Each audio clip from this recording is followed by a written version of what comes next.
Chapter 135. Was it a coincidence that he obtained this thing? It didn't feel like it. Lu Yi recalled the scene at that time. After he reinforced all 54 of his spiritual cavities with spirit-gathering spirit runes, a huge blood-red pupil suddenly appeared in his mind. He also faintly heard an old voice, but Lu Yi couldn't clearly hear what the other party said. Immediately after, a dragon scale sprayed out from the dragon spring. This didn't seem like a coincidence. It seemed like there was some kind of power that specifically sent this dragon scale to him. It seemed that there were some secrets hidden under the dragon spring, secrets that even Green Feather Mountain's Tai Luo sect didn't know about. Lu Yi didn't think too much about it. It was useless to think about it now. His cultivation was still too low. Looking at what seemed to be a dragon scale in his hand, Lu Yi found that this thing was blood-red, as if fresh blood was flowing inside. A somewhat familiar aura flowed out from this scale. It came from the same source as the faint red mist near the dragon spring. The reason why the dragon spring could temper a cultivator's physique was because of the faint red mist. When a cultivator meditated and breathed the mist into their body, their physique would be strengthened. Then this scale, Lu Ye's mind became active. If this was really the case, then this scale was a priceless treasure. The dragon spring was fixed in one place and could only be opened once every 3 years. If one wanted to enter, they had to participate in the dragon spring meeting and fight to the death. However, this scale was on him and could be used at any time. But how to use it, Lu Yi was a bit troubled. The reason why he was able to temper his physique in the dragon spring was because under the guidance of the spirit-gathering spirit pattern, the faint red mist continuously surged into his body. If the faint red mist was considered a special kind of energy, then the energy on the scales had already condensed into a solid state. Under such circumstances, the spirit-gathering spirit runes naturally couldn't be used. At this moment, his 54 spiritual cavities were reinforced with spirit-gathering spirit runes. If it was useful, it would have already been used. Just as he was at his wit's end, Hupa suddenly came over and buried his head in Lu Ye's chest. He suddenly sucked at the scale on Lu Ye's hand. A line of blood visible to the naked eye flowed out from the scale and was sucked into Hupa's mouth. Hupa immediately stiffened and fell down. Hupa! Yi was shocked. Lu Yi also hurriedly got up to check the situation. After a moment, the man and the spirit looked at each other and relaxed. Hupa was fine, but it seemed to have fallen into some kind of nightmare.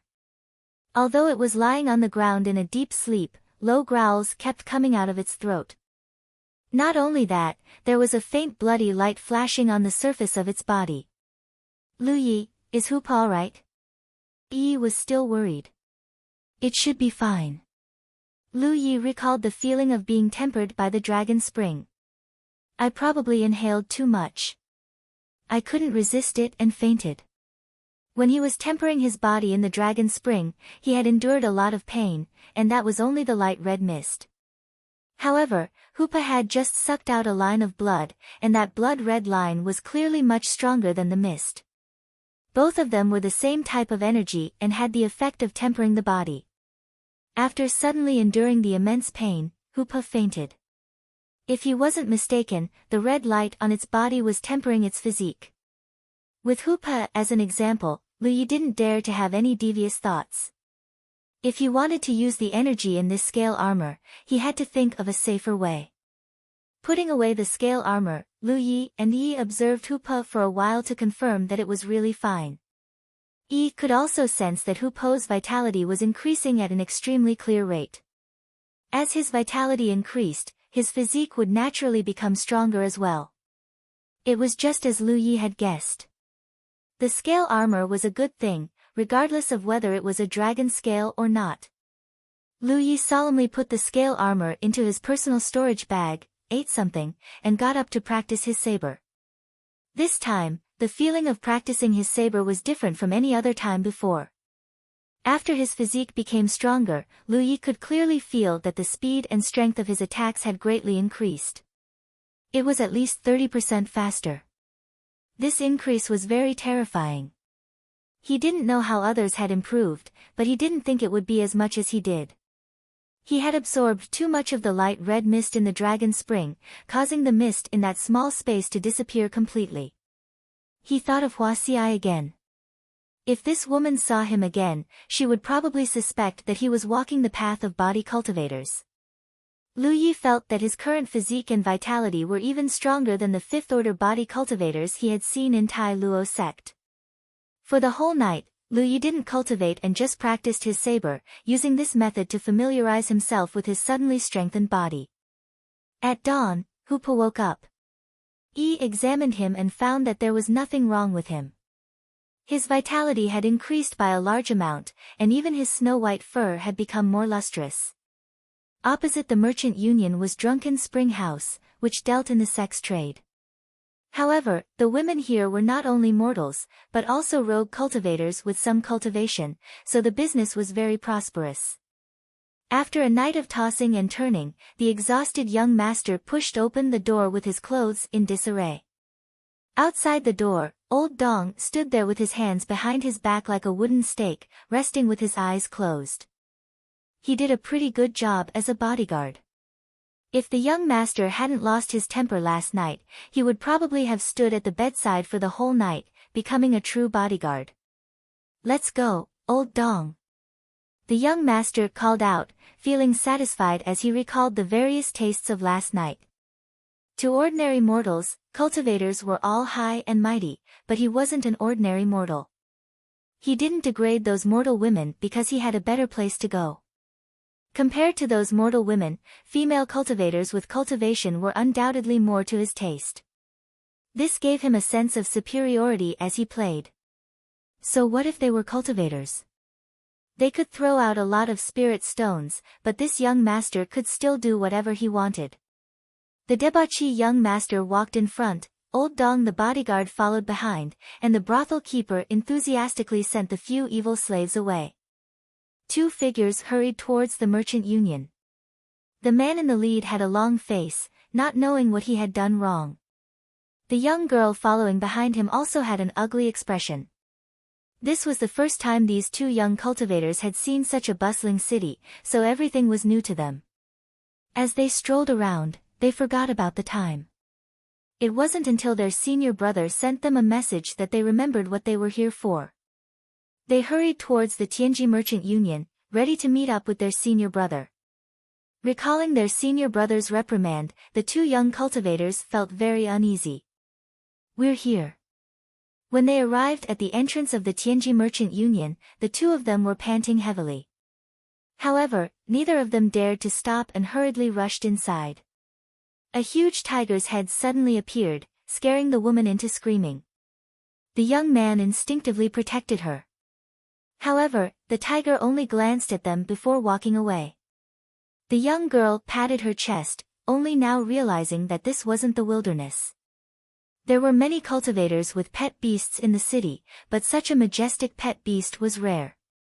The young man was also sizing up the snow-white tiger. Suddenly, he exclaimed in surprise, widening his eyes to take a closer look.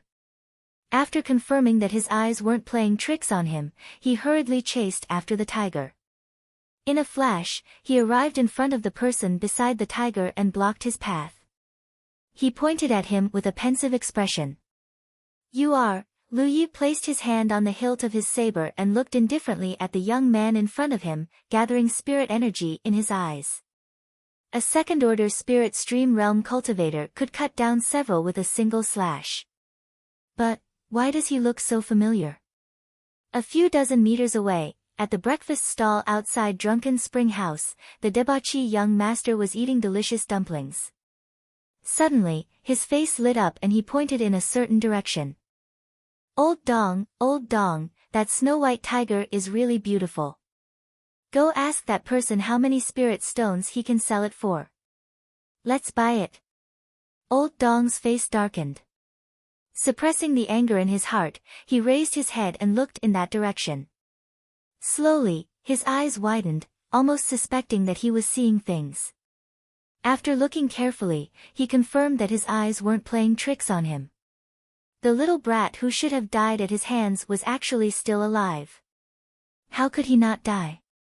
At that time, his merit points had clearly been deducted, and there were pieces of flesh and blood floating from the bottom of the pool. No, he was in a hurry to return to the sect at that time, so he didn't go down to check.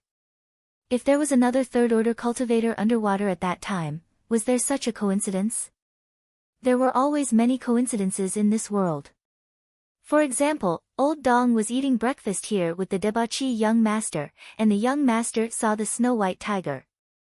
For example, that young man blocked Lu Ye's path. You're that Lu Yi. The young man finally remembered. A few months wasn't too long, and the name Lu Yi at that time was really unforgettable. Yes, you're that Lu Yi. Lu Yi frowned. He also recognized the other party. He was one of the mine slaves who had been rescued by Grand Heaven Alliance with him, but this person had come to the mine late.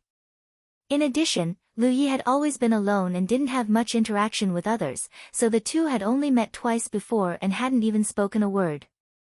How could he meet this person in this place? Lu Yi was extremely depressed. Could there be such a coincidence in this world? It's me, Wu Hua, who joined Burning Moon Mountain. Don't you recognize me? Wu Hua seemed very enthusiastic. Regardless of whether he had any friendship with Lu Yi at that time, it was also a kind of fate that he could meet someone he knew here. You've got the wrong person. Lu Yi didn't want to talk to him anymore, so he jumped onto the tiger's back and left. Got the wrong person. Wu Hua was confused. Impossible. He wanted to chase after him, but a voice suddenly sounded behind him. What are the two of you doing? Wu Hua and the young woman stiffened. When they turned to look, they saw their senior brother standing behind them with an unfriendly expression. Senior brother. The two of them hurriedly bowed. When the young woman saw that her senior brother was about to lose his temper, she quickly said, Senior brother Wu, you've met someone you know. Wu Hua was stunned. He nodded and said, yes, it's that person riding a big white tiger. He pointed with a finger. The young man looked up and saw Lu Ye's figure blending into the crowd. However, he still managed to catch a glimpse of the spiritual light on Lu Ye's body. But he said I've got the wrong person. Wu Hua was slightly confused. I didn't. He's that Lu Yi. The young woman chimed in to divert her senior brother's attention. Lu Yi. That's a strange name. Wu Hua smiled and said, his real name is Lu Yi, but someone gave him a nickname because he only has a one-leaf innate talent during the innate talent test. It quickly spread. Chapter 136. Someone you know from Evil Moon Valley? The young senior brother asked. He knew the origin of his junior brother very well, so when he heard him talk about the past, he thought of the Evil Moon Valley. Yes. Wu Hua nodded. That day, I was lucky enough to join a sect. Because this guy's talent was too poor, almost no sect wanted him, but in the end, for some reason, he joined Blue Blood sect. After not seeing him for a few months, he has changed so much. When he saw it just now, he almost didn't recognize it. In the mine, everyone was disheveled and their clothes were ragged. Now that they had become cultivators, they were naturally different from before. Not only did he fail to recognize Lu Yi at first glance, but Lu Yi also failed to recognize him at first glance. You said he has the talent of a one-leaf cultivator. The young senior brother frowned. What was his cultivation base at that time? Wu Hua thought for a while and said, it seems like he just opened his spiritual cavities. Then you must be mistaken, the young senior brother said, that person is now a fourth-order spirit stream realm cultivator. It can't be. Wu Hua exclaimed in surprise. He hadn't paid attention to check Lu Ye's cultivation just now, but since senior brother said so, then it was naturally correct. One leaf's talent was too low, and it was impossible for him to reach the fourth order in just a few months. One had to know that Yang Kai had just broken through to the second order. Did he really make a mistake? Wu Hua scratched his head. Behind them, a figure slowly walked past. His gloomy eyes flashed with a sharp light. Lu Yi of the Jade Blood Sect. Tiger crossing mountain one leaf. If the names matched, it meant that the other party didn't recognize the wrong person. But could a guy who had just opened his apertures reach the fourth order spirit stream realm in just a few months? Was this fellow really only at the level of a one-leaf cultivator? What was undeniable was that the other party's cultivation had indeed improved very quickly. When Yang Kai had chased after him, he was only at the third order spirit stream realm, but in just 2 short months, he had already reached the fourth order. This fellow's talent was definitely not limited to one leaf. However, to him, there was no difference between the third layer and the fourth layer of the spirit stream sect. The last time, it was because of his own carelessness that he had allowed Zhang Xian to escape. This time, he would definitely not allow Zhang Xian to escape. If he hadn't killed the young master, the Jiuxing sect wouldn't have accepted the Xian sect's declaration of war, and they wouldn't have suffered such a huge loss. He wouldn't have left the encampment to chase after the young master himself, and the encampment wouldn't have been breached. If he was in charge of the encampment at that time, how could Wang Yang be so bold?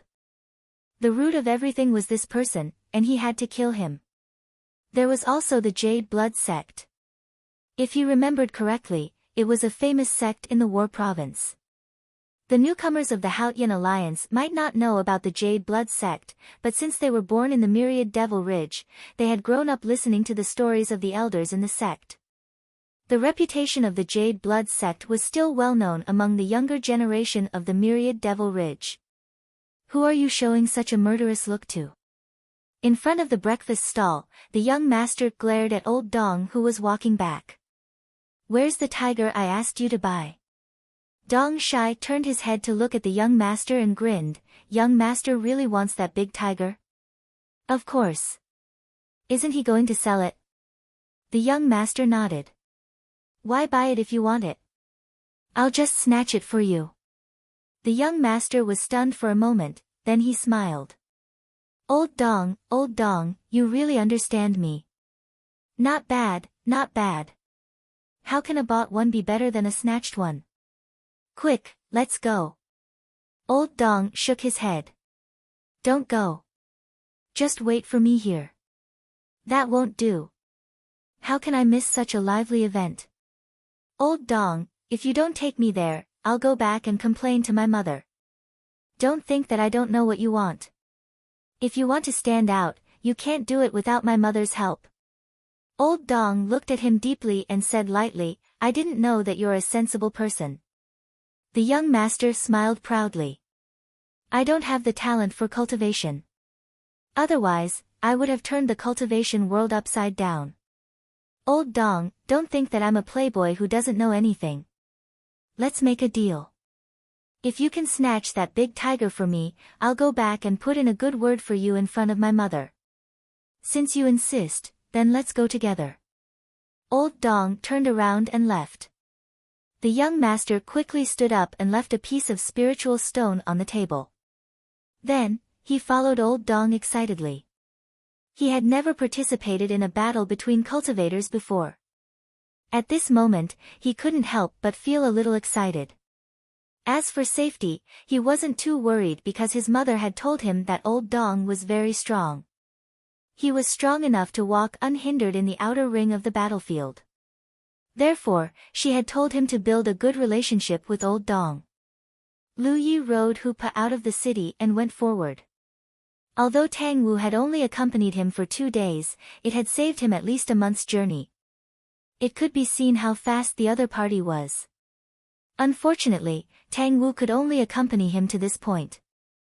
Lu Yi was already very satisfied with this. The journey to the Jade Blood Sect's encampment was long. Now that he was a fourth-order spirit stream realm cultivator, he no longer needed to be as careful as he was when he first left Blue Cloud Mountain. His ability to protect himself had greatly increased. It could be said that as long as there were no accidents, he wouldn't encounter too much danger in the outer ring of the battlefield. With abundant resources in his hands, he could cultivate and travel at the same time. It was a carefree journey. Silently calculating, at this cultivation speed, by the time he reached the Jade Blood Sect's encampment, he would probably be a 7th order or 8th order cultivator.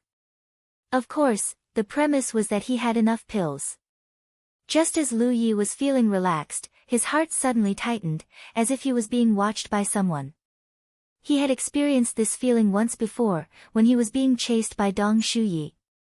It was a kind of prickly feeling. Did someone from Tai Luo sect chase me all the way here? Lu Yi immediately thought of this possibility and looked around, but didn't find any suspicious traces. Very weak screams and shouts came from a distance behind him. Lu Yi quickly looked over and saw a figure rushing towards him.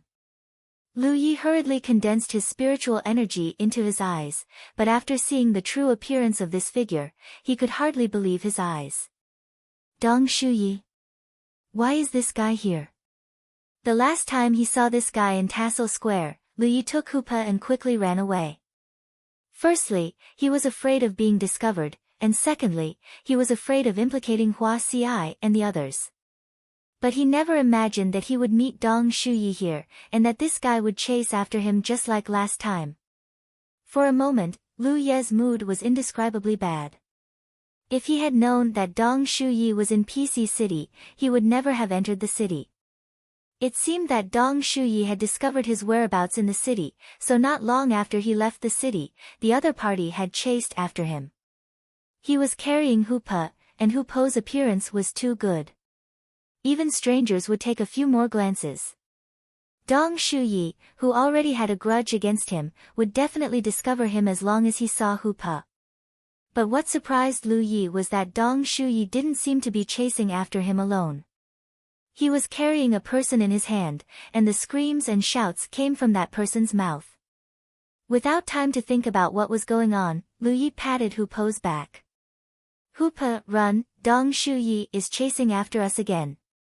Saying this, he slapped a wind travel spirit talisman on Hupa.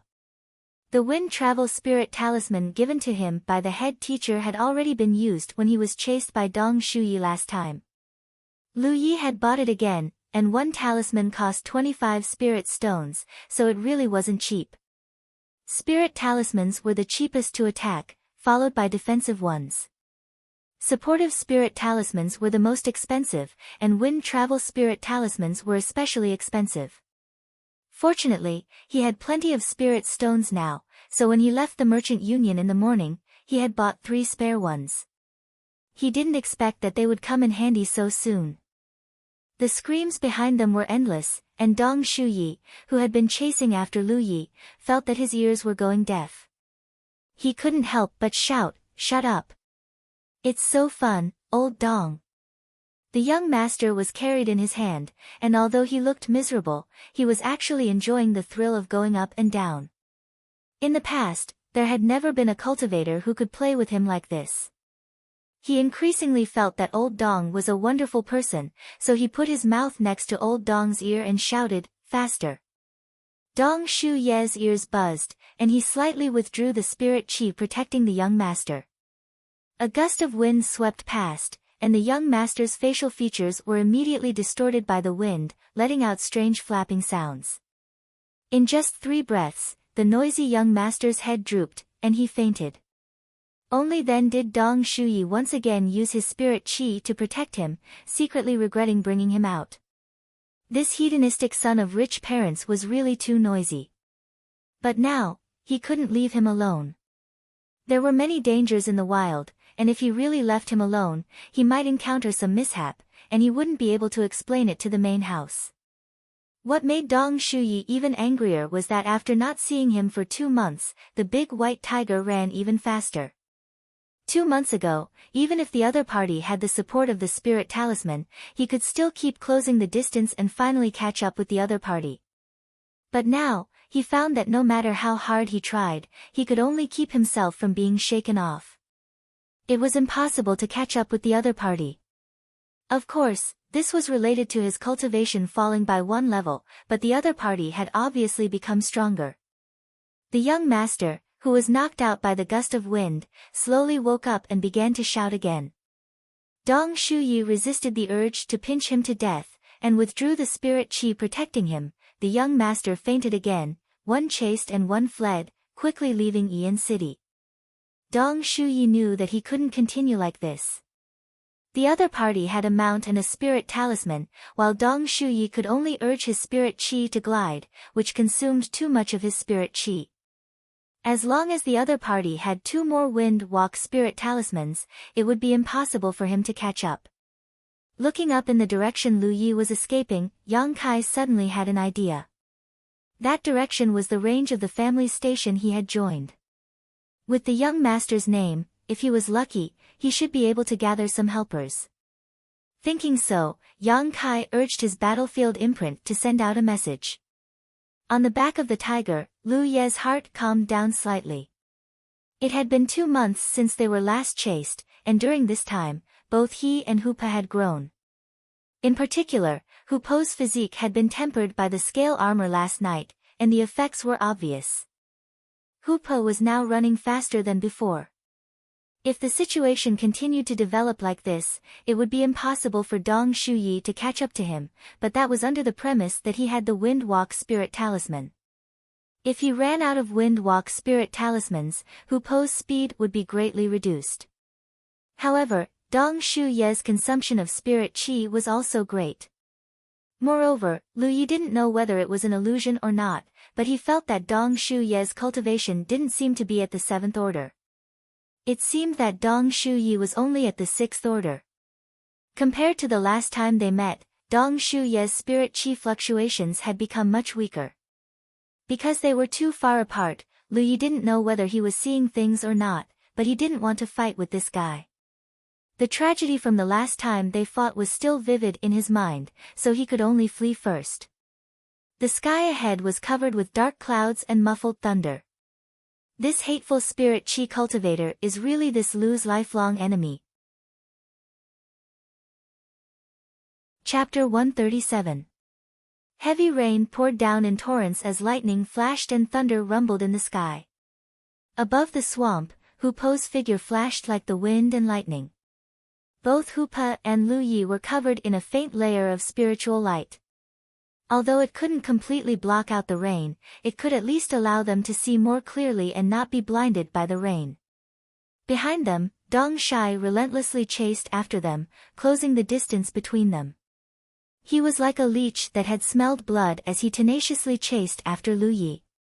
The distance between them narrowed not because Hupa couldn't run as fast as the others, but because this swamp was too unfriendly to Hupa. Just now, he had stepped into a quagmire, and if he hadn't been fast enough, he wouldn't have been able to escape. Coupled with the influence of the terrain, the distance between them had narrowed.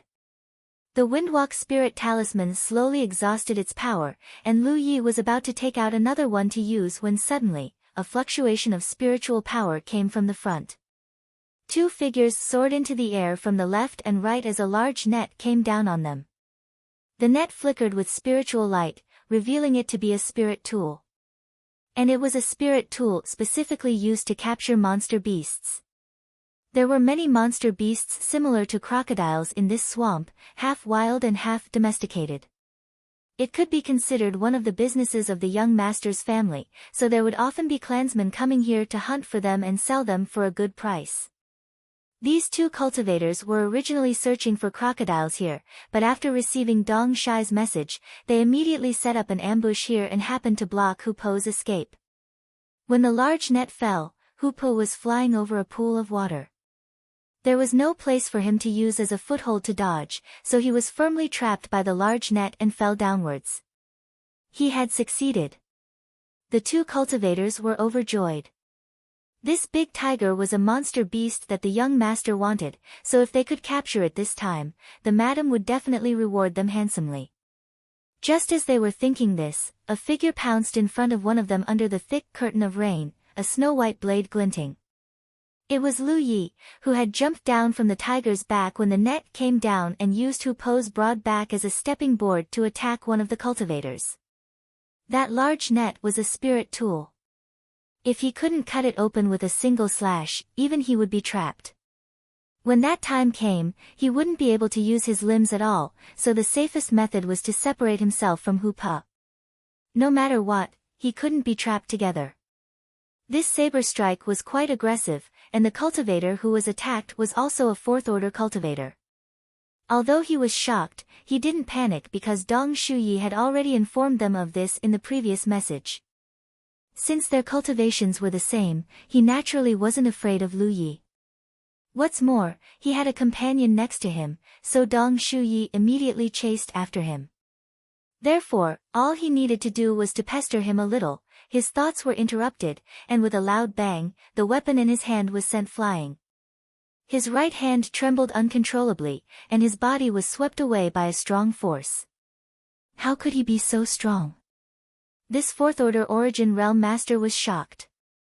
He had only ever felt such power from a fifth-order body cultivator from his clan. Before he could do anything else, another snow-white saber light flashed down. Blood mixed with rainwater splattered everywhere, and the cultivator staggered and fell into the quagmire. Lu Yi beheaded a cultivator of the same level with 2 slashes, but didn't stop, and charged towards the second person. That person was just about to come to his aid, but when he saw the tragic death of his clan member, he was immediately thrown into confusion. For a moment, he didn't know whether to retreat or attack. Just as he was in a dilemma, Lu Yi had already arrived in front of him, the long saber in his hand swirling with saber light. A clanging sound rang out. This person blocked 3 of Lu Ye's saber strikes, but he couldn't block the 4th.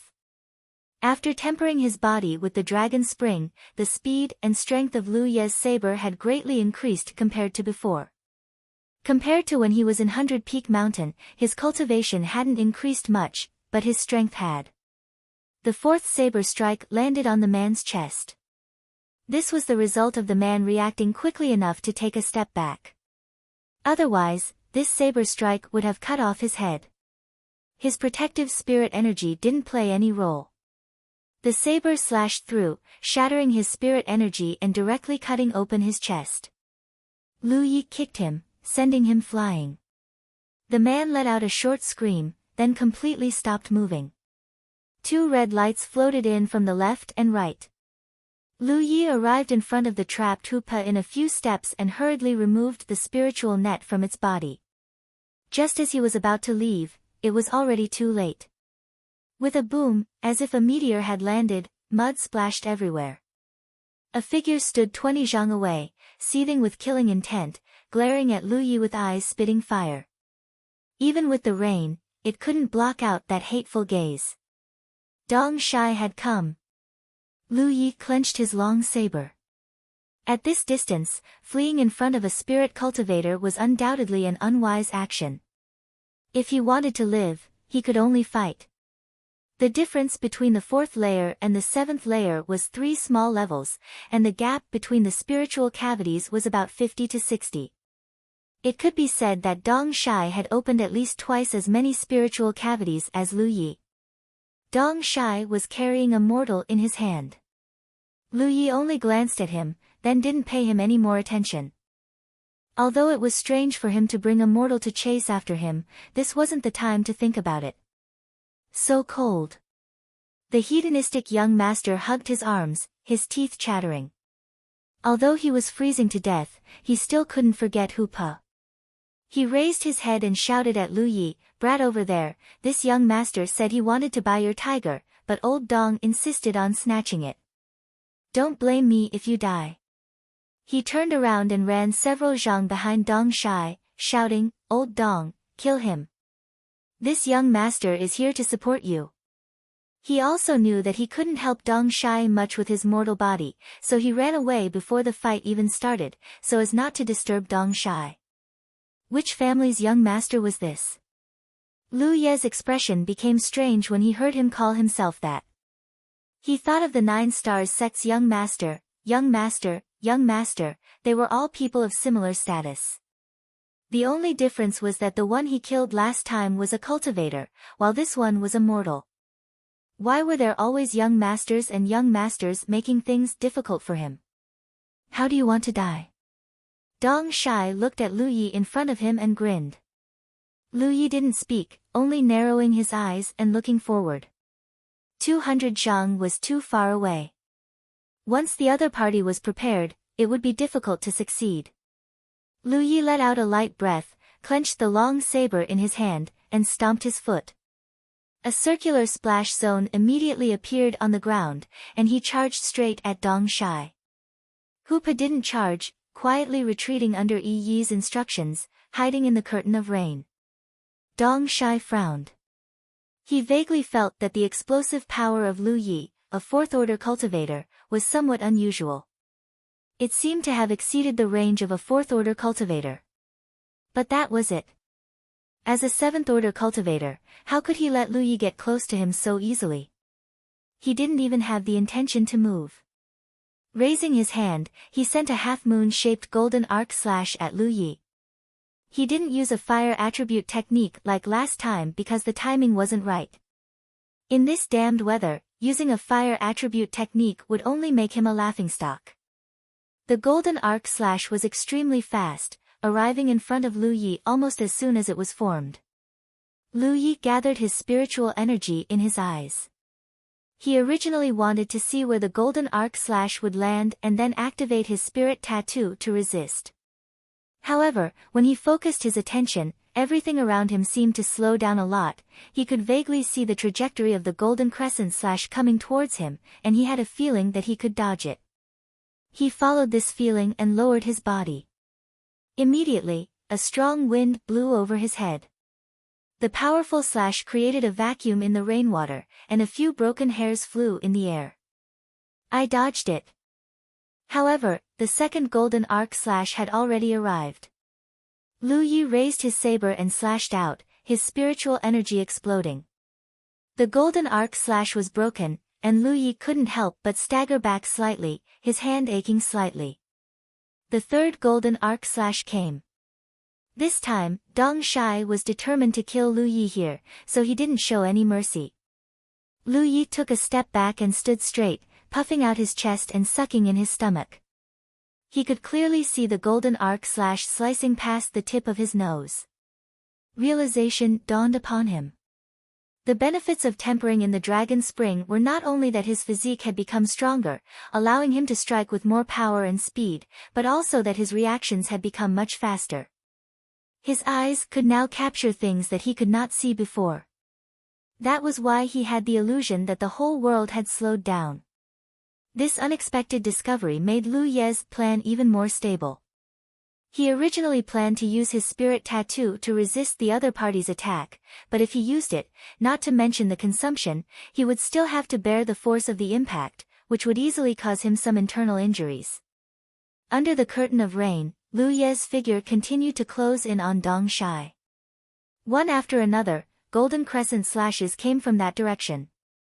Dong Shai kept dodging and slashing, and when he couldn't dodge or slash, he would activate guard to block.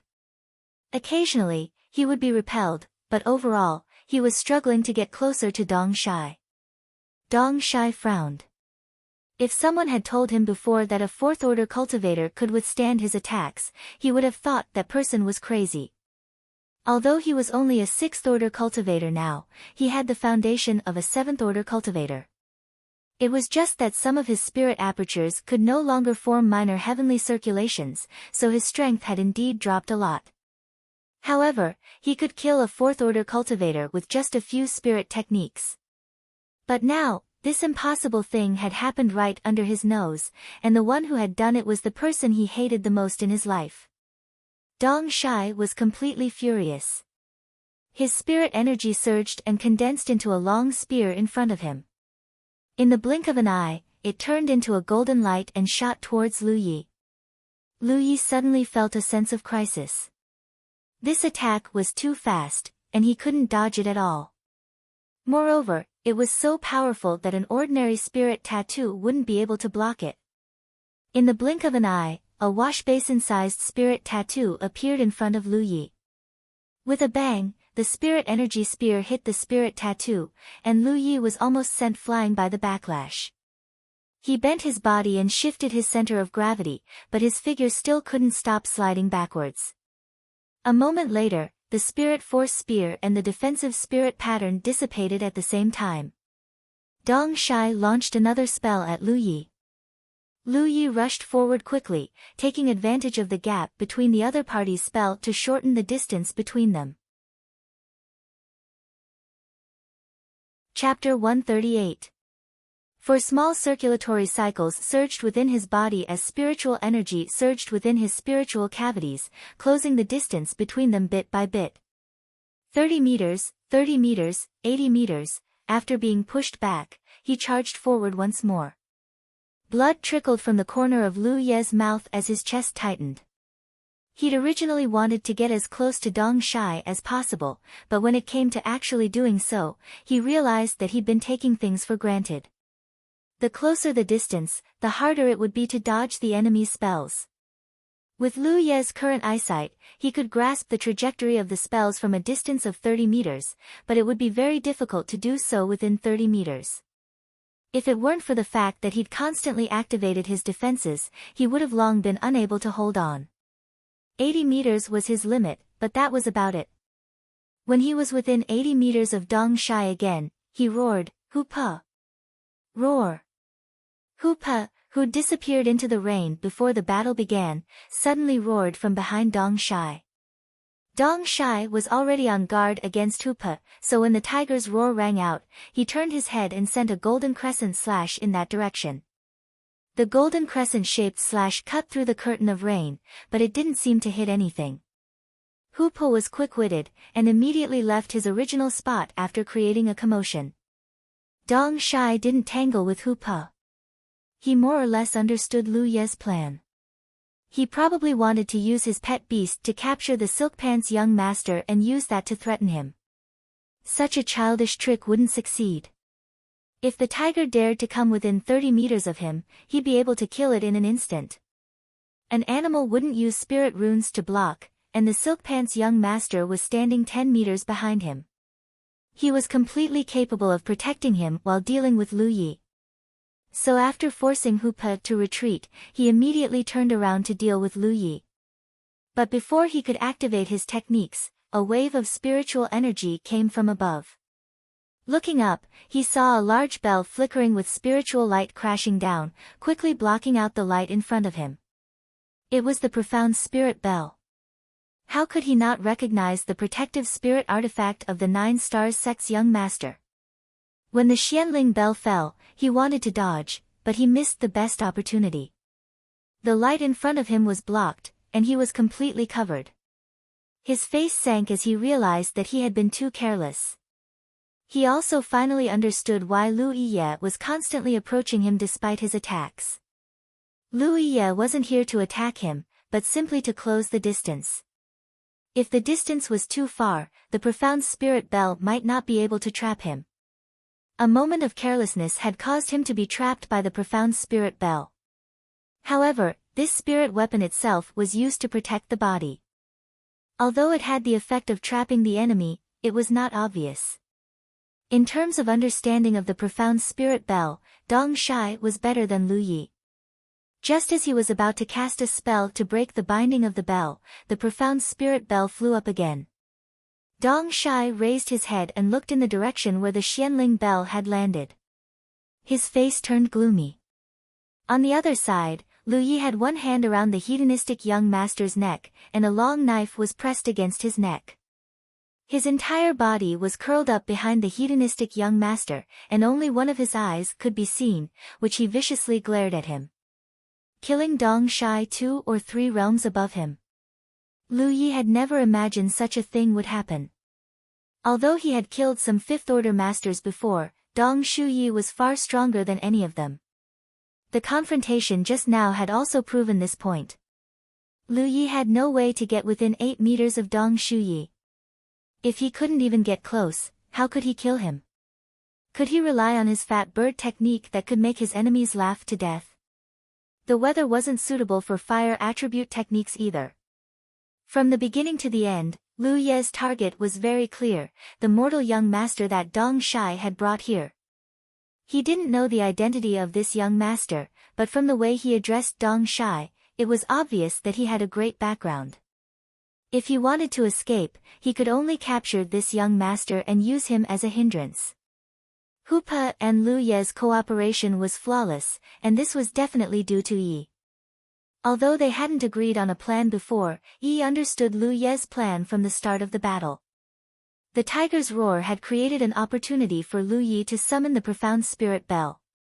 When their gazes met, Lu Yi saw the anger in Dong Shai's eyes, and Dong Shai saw the ruthlessness in Lu Ye's eyes. The debauchee young master was already cold to the point of tears and snot, and now that he had a knife to his neck, he couldn't remain calm. "You guys can fight, why are you looking for me?"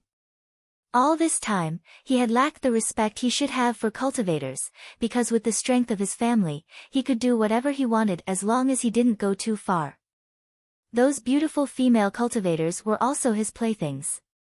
He felt that the so-called cultivators were just that. But soon, he realized the seriousness of the problem because a chill and pain came from his neck. He panicked, "Old Dong, save me." Dong Shai only stared at Lu Yi, the anger in his eyes growing stronger.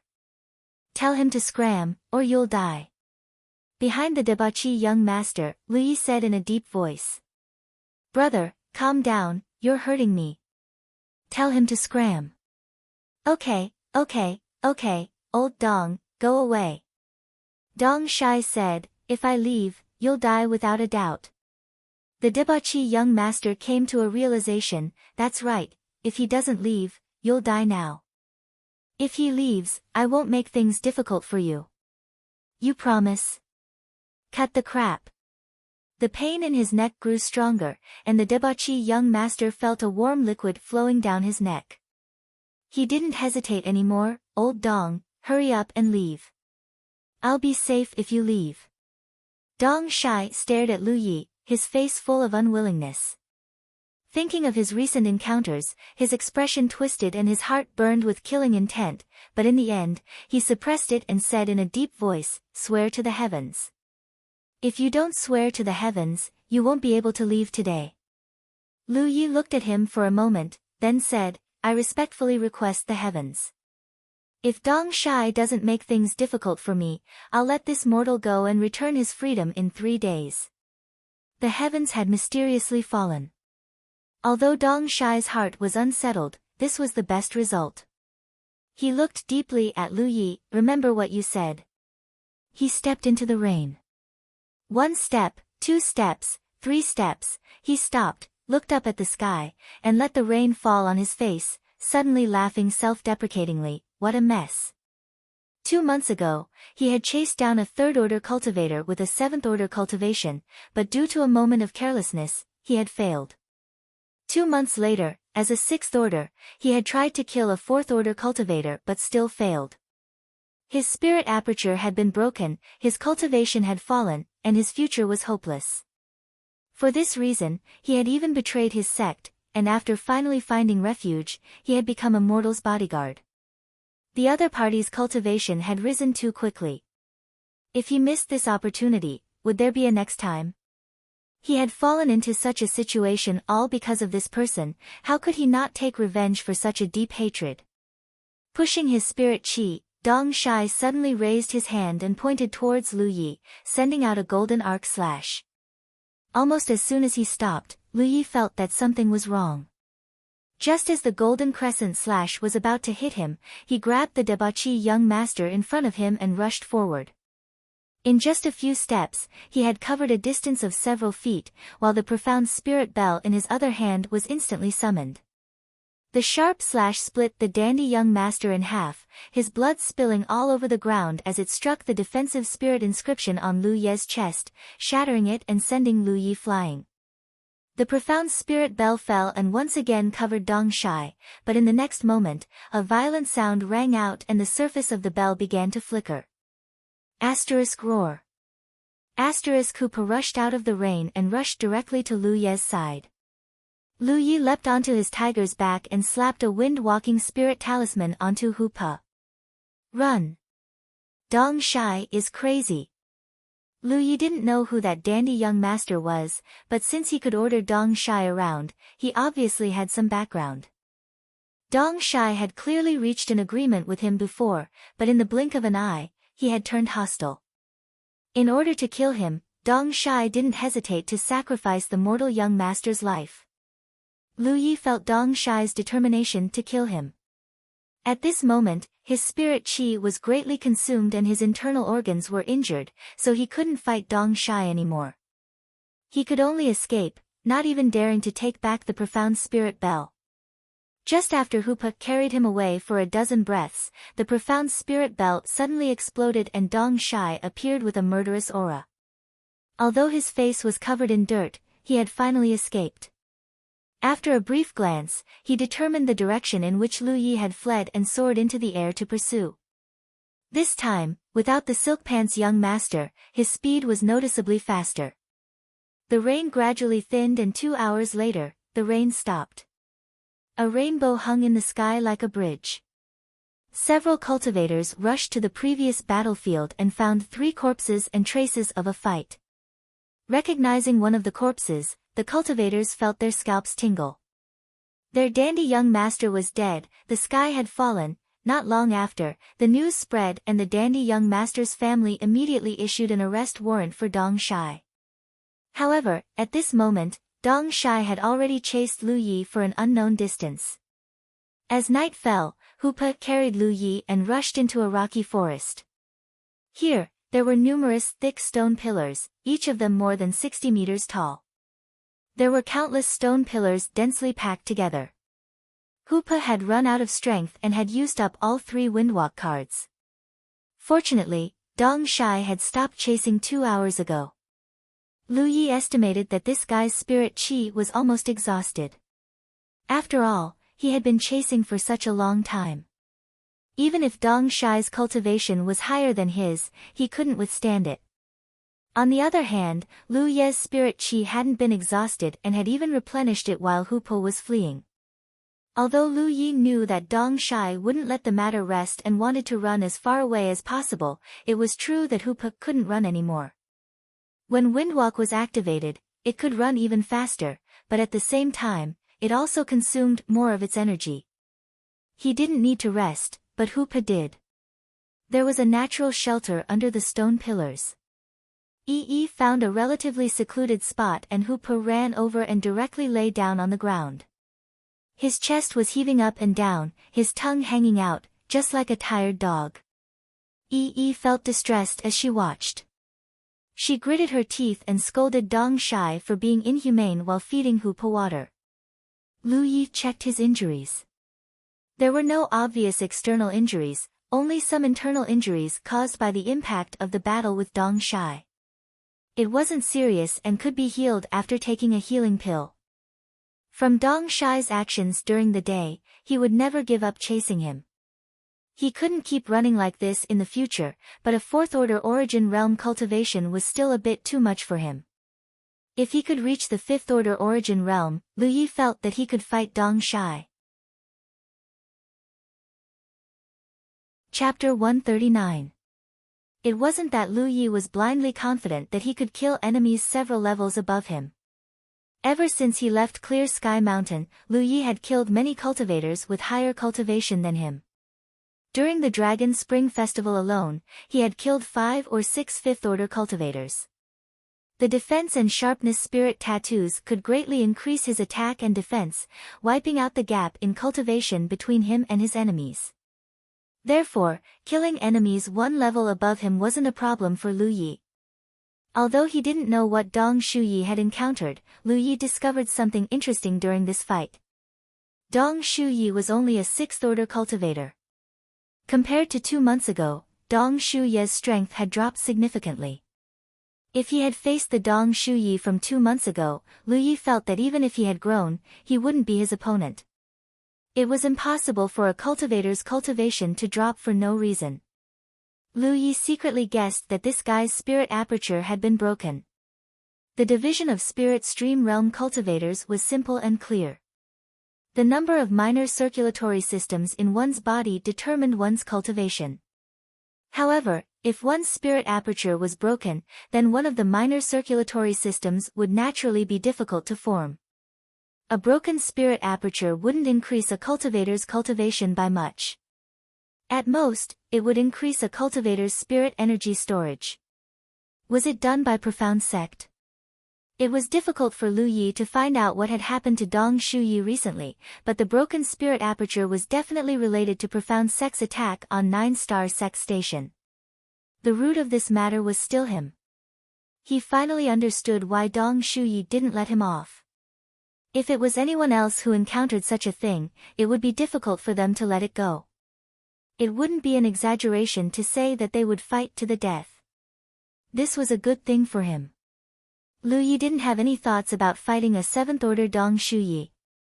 However, if the other party was only a 6th order, he might be able to fight. The premise was that he had to reach the 5th order. He had opened 54 spirit apertures, 9 more away from 63. If he cultivated wholeheartedly, he would only need less than 20 days. However, it wasn't easy to carry out this plan in the wild. Once Dong Shuyi chased him, he would have to run. Now that the other party had no more burdens, his speed was fast. If Hoopa didn't have the wind spirit talisman, he might not be able to outrun him. So, he needed a stable place to cultivate. With a plan in his heart, Lu Yi took out the 10,000 map to search and found a suitable place. He swallowed the elixir and opened the 55th aperture. In the middle of the night, Dong Shai came again. Lu Yi had no choice but to continue fleeing on amber. Fortunately, Dong Shai hadn't recovered for long, so his speed wasn't very fast. This gave Lu Yi time to continue fleeing. 2 days later, Lu Yi rode on Hoopa and charged into the Heavenly Secret Commerce Alliance headquarters. As soon as he stepped foot in, Dong Shai appeared in hot pursuit. Many cultivators in the hall looked over and were secretly shocked. It was mainly because Dong Shai's murderous aura was too strong and his eyes were red. A steward with only a 3rd order cultivation walked over and said in a trembling voice, "Fighting is prohibited in the Merchant Union. If you two have any grievances, please resolve them outside." "Accommodation," Lu Yi said. "Ah." The steward was at a loss for what to do. Dong Shai glared fiercely at the steward, as if saying, "If you dare to agree, you won't be able to see the sun tomorrow." The steward was even more frightened. At that moment, a powerful spirit energy fluctuation appeared. An old man in his 60s slowly walked down the stairs with a walking stick, coughing lightly from time to time. This old man was hunched over and looked like he would die at any moment. However, the aura around his body was even stronger than Dong Shai's at his peak. He was at least an 8th order spirit stream realm cultivator. Seeing this old man, Lu Ye's heart calmed down. He had done business with the Heavenly Secret Commerce Alliance many times and knew of its powerful heritage. What he cared about the most was the name of the Commerce Alliance. It was very thought-provoking to have the words Heavenly Secret in its name. The cultivation of the maids and stewards who received guests and dealt with people in the Commerce Alliance wasn't high. At the very least, Lu Yi hadn't seen any cultivators with high cultivation. However, he had always felt that there must be a master in the Commerce Alliance. Otherwise, how could they protect so many valuable goods? There was no shortage of daring people who liked to take risks out of desperation in this world. Just as every sect needed a master to guard their station, the Commerce Alliance needed a master even more. This was why he had chosen the Heavenly Secret Commerce Alliance as his target. The Commerce Alliance was a place to do business. As long as he could rush in, he would be safe for the time being. The Commerce Alliance wouldn't allow any fighting to happen. Facts proved that his guess was right. There were indeed masters in the Commerce Alliance, but they wouldn't show up so easily under normal circumstances. When Dong Shai rushed in to chase Lu Yi, the ordinary stewards couldn't hold the fort. Naturally, the master here would show up. Dong Shai's eyes were filled with fear as he looked at the old man approaching step by step. He was much more knowledgeable than Lu Yi and knew what kind of colossus the Tianji Business Alliance was. If it wasn't for his misgivings, he would have already attacked when he charged in. Why would he only glare at Lu Yi? Two little friends, peace is the most important thing in all things. The old man walked over shakily and spoke with a smile. His face was amiable. He stood not far in front of Lu Yi and Dong Shai and lightly tapped the ground with the cane in his hand. With the cane as the center, a spirit light suddenly spread out in all directions. The corner of Lu Ye's eye twitched. He realized that he had underestimated this old man. This person was most likely on the same level as Tang Wu. This display of power was very effective. Dong Shai hurriedly retracted his killing intent and cupped his fists at the old man. Please forgive us for disturbing you. He was quick to back down. Lu Yi watched from the side and was secretly pleased. What about this little friend? The old man looked at Lu Yi. I'm here to stay. Anyone who comes is a guest. The old man smiled. Dong Shai's expression was ugly. The old man turned to the steward and said, take this little friend to check in. The cost is 10 spirit stones per night. Wait. Lu Yi frowned. 10 spirit stones per night. He didn't know if he had heard wrong or if the old man had misspoken. The old man was still smiling. 10 spirit stones. The other merchant unions only charge 1 spirit stone per night. Lu Yi felt like he was being targeted. It was Dong Shai's turn to be secretly pleased. The smile on the old man's face gradually disappeared and his voice grew louder. Although everyone who comes is a guest, the merchant union is only a place to do business, not a refuge. If anyone dares to use the merchant union, they will have to pay the price. He looked at Lu Yi coldly. Does little friend understand? What he said was right. This old man was not related to Lu Yi, so he naturally wouldn't help him.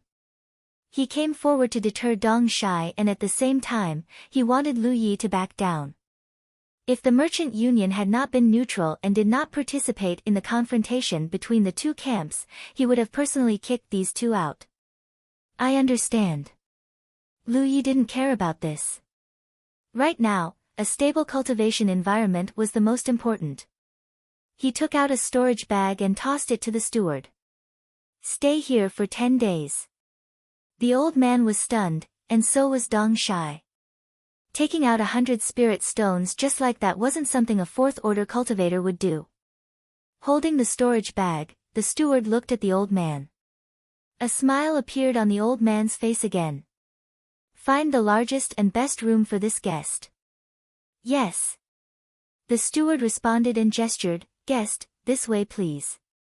Lu Yi took Hupa and followed the steward upstairs. The old man then looked at Dong Shai. What about you, little friend? Do you also need accommodation?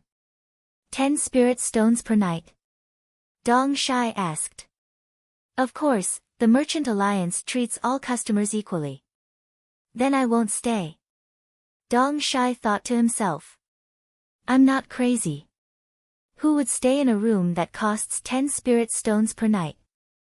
Now that I have Lu Yi here, I don't have to worry about him running away. After pondering for a moment, Dong Shai simply walked out of the merchant union and came to a shop across from it. Staring at the entrance, he took out 2 spirit stones and held them in the palm of his hand, slowly recovering. He didn't believe that Lu Yi could last for 10 spirit stones per night. The room was very big, much bigger than any of the rooms that Lu Yi had stayed in before. The decorations in the room also gave people a warm feeling. What surprised Lu Yi even more was that the heaven and earth spirit qi in the room was richer than the outside world. He secretly guessed that there should be something like a spirit gathering array here, which would make it convenient for his cultivation.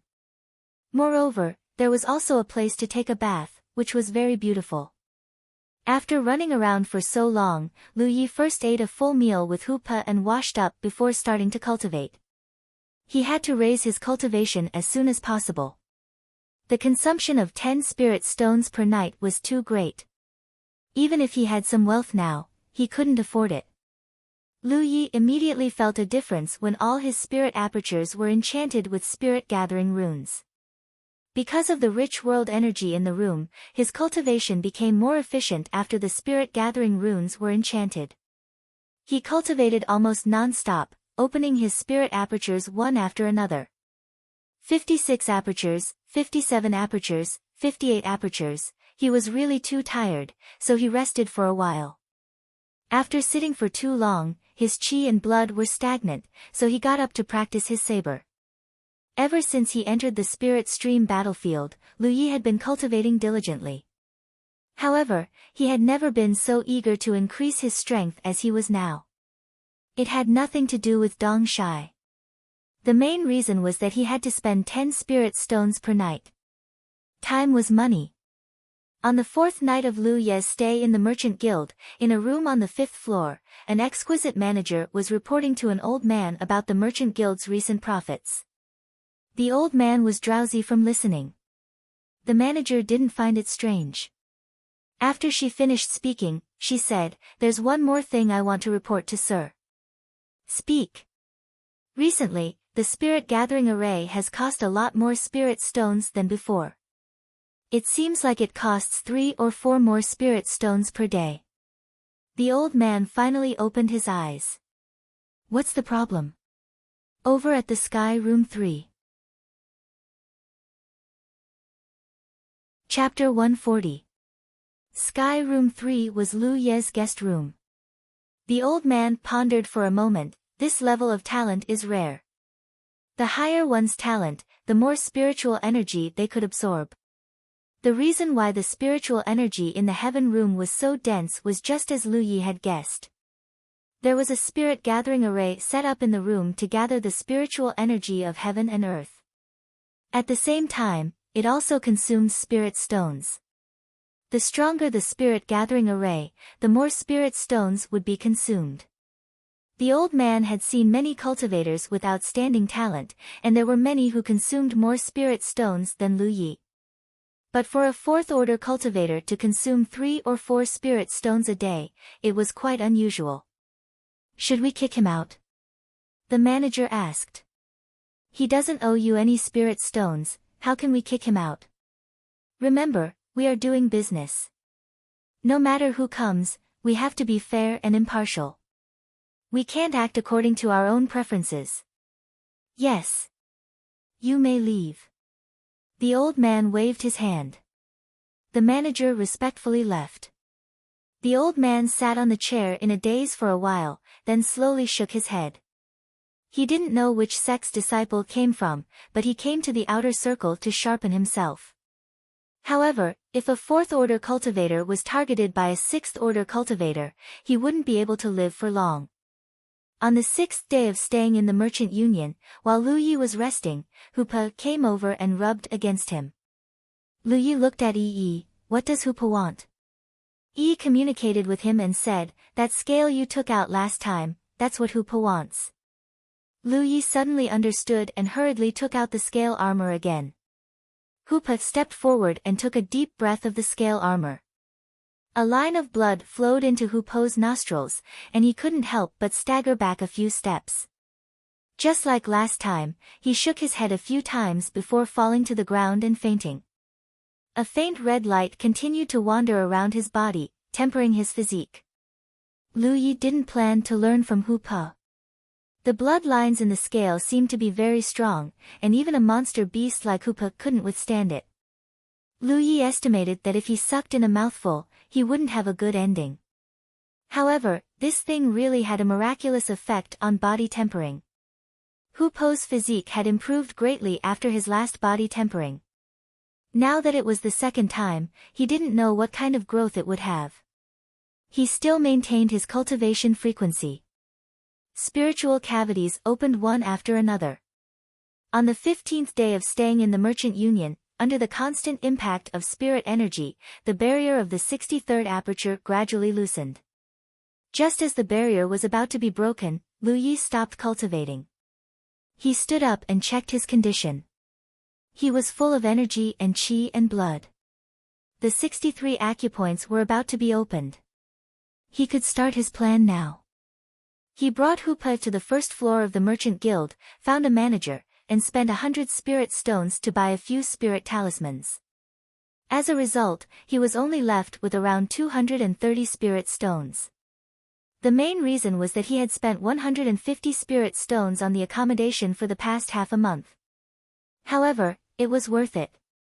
cultivating in that room had increased his efficiency by a lot. The original plan of around 20 days had been completed in 15 days. He had shortened the time by a few days. He had less than 100 spirit dawn in his possession. So, he thought for a moment, and decided to buy spirit dawn worth 200 spirit stones each. He then left over 30 spirit stones in reserve. When everything was ready, Lu Yi rode Amber out of the merchant guild. A pair of sharp eyes immediately stared at him.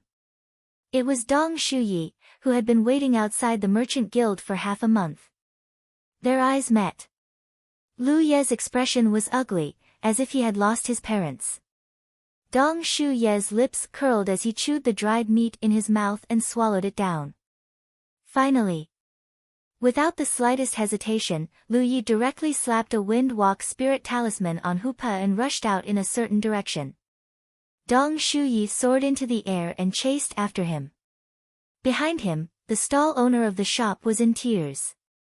Life was really difficult. He hadn't opened for half a month.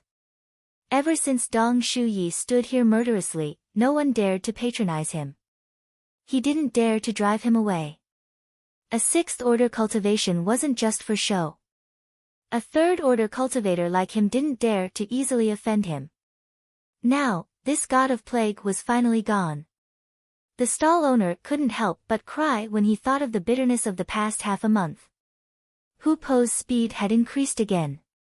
It was probably due to the bloodlines that had tempered his body. With the support of Windwalk, even if Dong Shai could glide and chase after him, he couldn't catch up. This made him feel frustrated. Fortunately, he had learned to be smart. While chasing, he threw a spirit pill into his mouth to supplement his consumption. At the same time, he held a spirit stone in each hand to absorb the spirit energy contained within. The situation returned to how it was half a month ago. As the chase continued, they continued deeper into the wilderness. Half a day later, Hu Po's speed gradually decreased. He had consumed too much of his physical strength. Fortunately, Dong Shuyi was the same. Even with spirit pills and spirit stones, he couldn't replenish his spirit energy. As if they had a tacit understanding, they both stopped to recuperate, but this time, Lu Yi began to flee. Dong Shuyi naturally wouldn't let him escape and immediately chased after him. One day later, Dong Shuyi stopped in front of a cave, his brow furrowed. Just now, when he was in midair, he saw Lu Yi rush into the cave on the back of the snow-white tiger. This strange situation gave him a trace of doubt. Logically speaking, it was impossible for the fleeing party to easily fall into a deadly trap. Lu Ye's actions were obviously a bit abnormal. However, he quickly thought of a possibility. This cave might be connected to the other side. If Lu Yi escaped from here, his advantage of gliding would be gone. Thinking of this, Dong Shuyi no longer hesitated and plunged into the cave, quickly going deeper inside. Of course, he wasn't stupid. In order to prevent Lu Yi from ambushing him, he raised his hand and slapped a golden body talisman on his body. This way, even if the enemy launched a sneak attack from the dark, he would have time to react. The cave was dark and damp, but to Dong Shuyi's surprise, Lu Yi didn't do anything in this cramped environment. The further he went, the wider the cave became. Until a certain moment, he rushed into a spacious cave in the belly of the mountain. This cave was about 2 acres in size and was more than 100 feet tall. There were stalactites hanging upside down on the ceiling, and water droplets were constantly dripping down, making a sound. Although the environment was dark, Yang Kai could see Lu Yi hiding in the innermost part of the cave at a glance.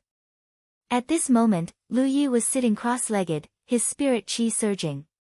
Dong Shuyi was sure that Lu Yi was up to something, but this was a semi-enclosed space.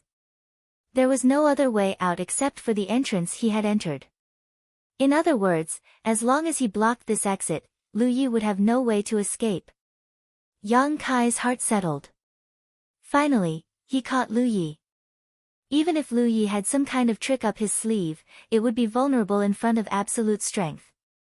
Taking a deep breath, Yang Kai showed a sarcastic smile on his face. Is this the place you chose to bury yourself? As soon as his voice fell, Lu Ye's aura suddenly fluctuated and his spirit chi fluctuated wildly. As a wave of chi swept out, the aura around his body suddenly brightened. Fifth Order Spirit Stream Realm. Dong Shuyi was stunned. When he was chasing Lu Yi before, Lu Yi was clearly only a fourth order cultivator, but now, after only a short time, Lu Yi had actually broken through to the fifth order. This could only mean one thing: Lu Yi had been stuck at the edge of the fifth order and had deliberately chosen this time to break through. Such a fast cultivation speed. 2.5 months ago, Lu Yi was only a third order cultivator. When Dong Shuyi saw Lu Yi reach the fourth order, he was secretly surprised, but considering that Lu Yi had been stuck in the third order for a long time, it was normal for him to break through to the first order. But now, Lu Ye's breakthrough was abnormal. 2.5 months to break through from the third order to the fifth order, such a cultivation speed was simply shocking. Dong Shuyi felt more and more that he had made the right choice.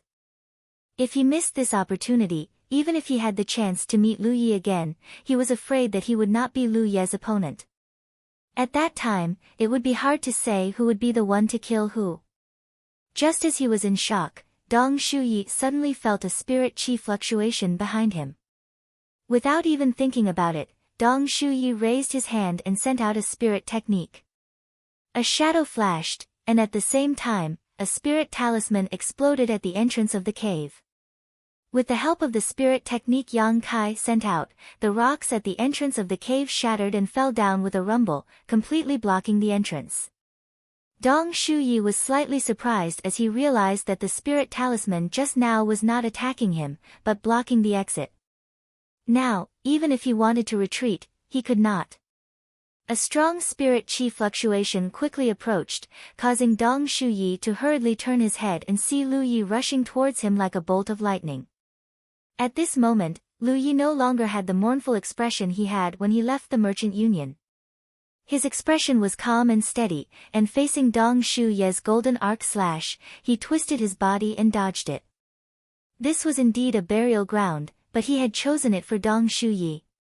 On the way here, he had asked Yi to find a suitable terrain because he had to take into account Dong Shuyi's advantage in gliding. If he saw that the situation was bad and Dong Shuyi was determined to escape, Lu Yi really had no way to deal with him. Therefore, if he wanted to kill Dong Shuyi, he needed a good geographical location. Yi had found a cave that was neither too big nor too small, barely meeting Lu Ye's requirements. He had asked Yi to use the spirit talisman to block the entrance of the cave because he was afraid Dong Shuyi would escape. Right now, the cave was completely sealed off. Today, only one of him and Dong Shai would be able to walk out alive. After breaking through to the fifth order, he had gained a minor heavenly cycle system in his body, increasing his speed and explosive power by a lot. Lu Yi was confident that as long as he could get close to Dong Shuyi, he could kill him. Magic cultivators were indeed powerful, proficient in all kinds of spirit techniques and fierce attacks, but magic cultivators had another name. When he was chatting with Hua Ci before, she said that in the cultivation world, cultivators called body cultivators meet barbarians, weapon cultivators a group of iron-headed boors, and magic cultivators a group of brittle skin. Compared to body cultivators and weapon cultivators of the same level, magic cultivators' physiques were undoubtedly the worst because they had to study spirit techniques all year round and had no time to temper their physiques. In fact, the physiques of those ghostly cultivators were even stronger than those of magic cultivators. When low-level cultivators fought, magic cultivators dominated if they kept a distance, but once they got close, the combat effectiveness of magic cultivators would be greatly reduced. Half a month ago, Lu Yi was only in the fourth order and could only get within 8 meters of Dong Shuyi, but now that he was in the fifth order, he was confident that he could break through the blockade of Dong Shuyi's spirit techniques and reach him. On the way, Lu Ye's figure flickered, dodging one spirit technique after another. The distance between them quickly closed, and under the illumination of the spirit techniques, Dong Shuyi's expression became a little flustered. Mobile users, please browse. Chapter 141. In the blink of an eye, the distance between them had been shortened to 10 meters. Dong Shai had just launched 2 spirit techniques, but Lu Yi had dodged them both. Spirit chi surged wildly as a fiery red disc appeared in front of Dong Shai. From the disc, fist-sized fireballs spewed out and densely covered the area in front of him. The dark cave immediately lit up. He had used this spirit technique 2.5 months ago when he was chasing Lu Yi. Compared to Golden Crescent Slash, the lethality of a single fireball was much lower, but it had the advantage of being numerous and covering a large area. Moreover, compared to using metal attribute spirit techniques, he was better at using fire attribute spirit techniques. Lu Yi, who was rushing straight towards him, frowned and immediately dodged back, taking a step to the side. However, Dong Shai adjusted his direction at the same time and poured his spirit chi into the red disc in front of him. Hong hong hong hong, fireballs flew out one after another and hit the walls of the cave, producing a dense sound. Behind a thick stalactite, the exhausted Hupo was huddled there, motionless. It had consumed too much of its strength and could not help Lu Yi much, so before the battle began, Lu Yi had asked it to hide here to avoid being accidentally injured. And even if Hupa still had its strength, it would be difficult for it to intervene in such a battle. Its growth was not small, but compared to the enemies Lu Yi had to face, it was still much weaker. Lu Ye's plan to launch a surprise attack had failed, so he could only keep circling around, using the stalactites on the ground to resist Dong Shai's attacks. However, he was not anxious because this situation was advantageous to him. Dong Shai needed to consume spirit chi to maintain this spirit technique, so the one who should be anxious should be Dong Shai. Sure enough, after just a few breaths, Dong Shai changed his technique. He raised his hand and pointed, and a flying fire snake rolled towards the stalactite where Lu Yi was hiding. This fire snake was even more realistic than the fire snake summoned by the talisman. On the body of the burning fire snake, a few scales could be vaguely seen. The fire snake wrapped around the stalactite, but Lu Yi had already dodged in advance. Dong Shai turned his head and saw Lu Yi rushing towards him from the side again. He hurriedly circulated his spiritual energy and repeated the same trick. Another fiery red disc appeared in front of him, and from the disc, fist-sized fireballs shot out. At this moment, Lu Ye's figure began to become erratic, dodging one fireball after another, constantly closing the distance between them. Dong Shai frowned slightly. He found that compared to before, Lu Ye's reaction seemed to be a little faster. This was not an illusion. Lu Ye's movements were indeed a little faster. Although the increase in realm could increase a cultivator's strength, in fact, it would take some time to adapt to the new realm. In order to lure Dong Shai into the trap, Lu Yi deliberately blocked the 63 acupoints. When Dong Shai broke through, Lu Yi had no time to adapt to the changes in his body. He could only slowly adapt while fighting with Dong Shai. Fortunately, this kind of intense battle made people feel great pressure, so the speed of adaptation was also very fast. Lu Yi was forced back again, but he felt that he would soon be able to fully control his new power. He continued to hide behind the stalagmite, avoiding Dong Shai's spell attacks. When Dong Shai adjusted himself, he would attack. His reaction and speed were a little faster. Lu Yi had a strong intuition that this time, he would succeed. He dodged the incoming fireballs, and if he couldn't avoid them, he would use his defensive spirit rune to block them. 10 meters, 8 meters, 15 meters, Lu Yi raised his hand and drew his saber. The moment the saber was unsheathed, a fiery red spiritual energy wrapped around the blade, making it seem like it was burning in the dark space. With a flash of his saber and the support of his sharp spirit rune, Lu Yi slashed down at Dong Shai. The expression on Dong Shai's face became a little startled, as if he couldn't figure out how Lu Yi had managed to get close to him. Almost instinctively, he raised his arms in front of his body, as if he wanted to block the fierce blow with his body. With a crash, the golden light shattered. It was the golden body talisman Dong Shai had put on his body before entering the cave. With Lu Ye's fifth-order cultivation, an ordinary golden body talisman could not block it. With just one slash, the golden light was shattered. However, before Lu Yi could rejoice, a golden light flashed in front of him and two golden arc slashes flew towards him. The distance was too close, and there was no way to dodge. I've been tricked. Dong Shai was a 6th-order or 7th-order cultivator, so how could he make such a stupid move to block with his arms when Lu Yi suddenly appeared in front of him? Dong Shai wasn't trying to block his attack at all, he was just using it to cover up his spirit art. In order to deceive Lu Yi, the expression on his face was very real. Good acting. In fact, Lu Yi was wrong. The stunned expression on his face was genuine. Dong Shai didn't expect that Lu Yi would be able to get close to him so easily. Raising his arms was premeditated.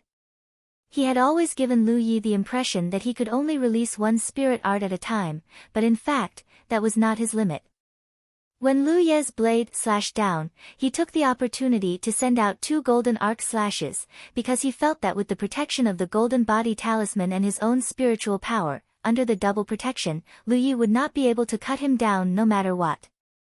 However, if Lu Yi took two of his golden arc slashes, he would die miserably. Dong Shai's scheme succeeded, and his two golden arc slashes landed on Lu Ye's chest. Lu Yi was sent flying, coughing up a mouthful of blood as his chest tightened midair. But Dong Shai had also failed. The moment they clashed, Dong Shai let out a blood-curdling scream and retreated. Looking down, he saw deep wounds on his arms that were so deep that his bones could be seen. He couldn't help but stare. Is this really a slash from a 5th-order cultivator? Are you kidding me? That simple slash first broke his golden body talisman, then broke his protective spiritual energy, and cut off both of his arms.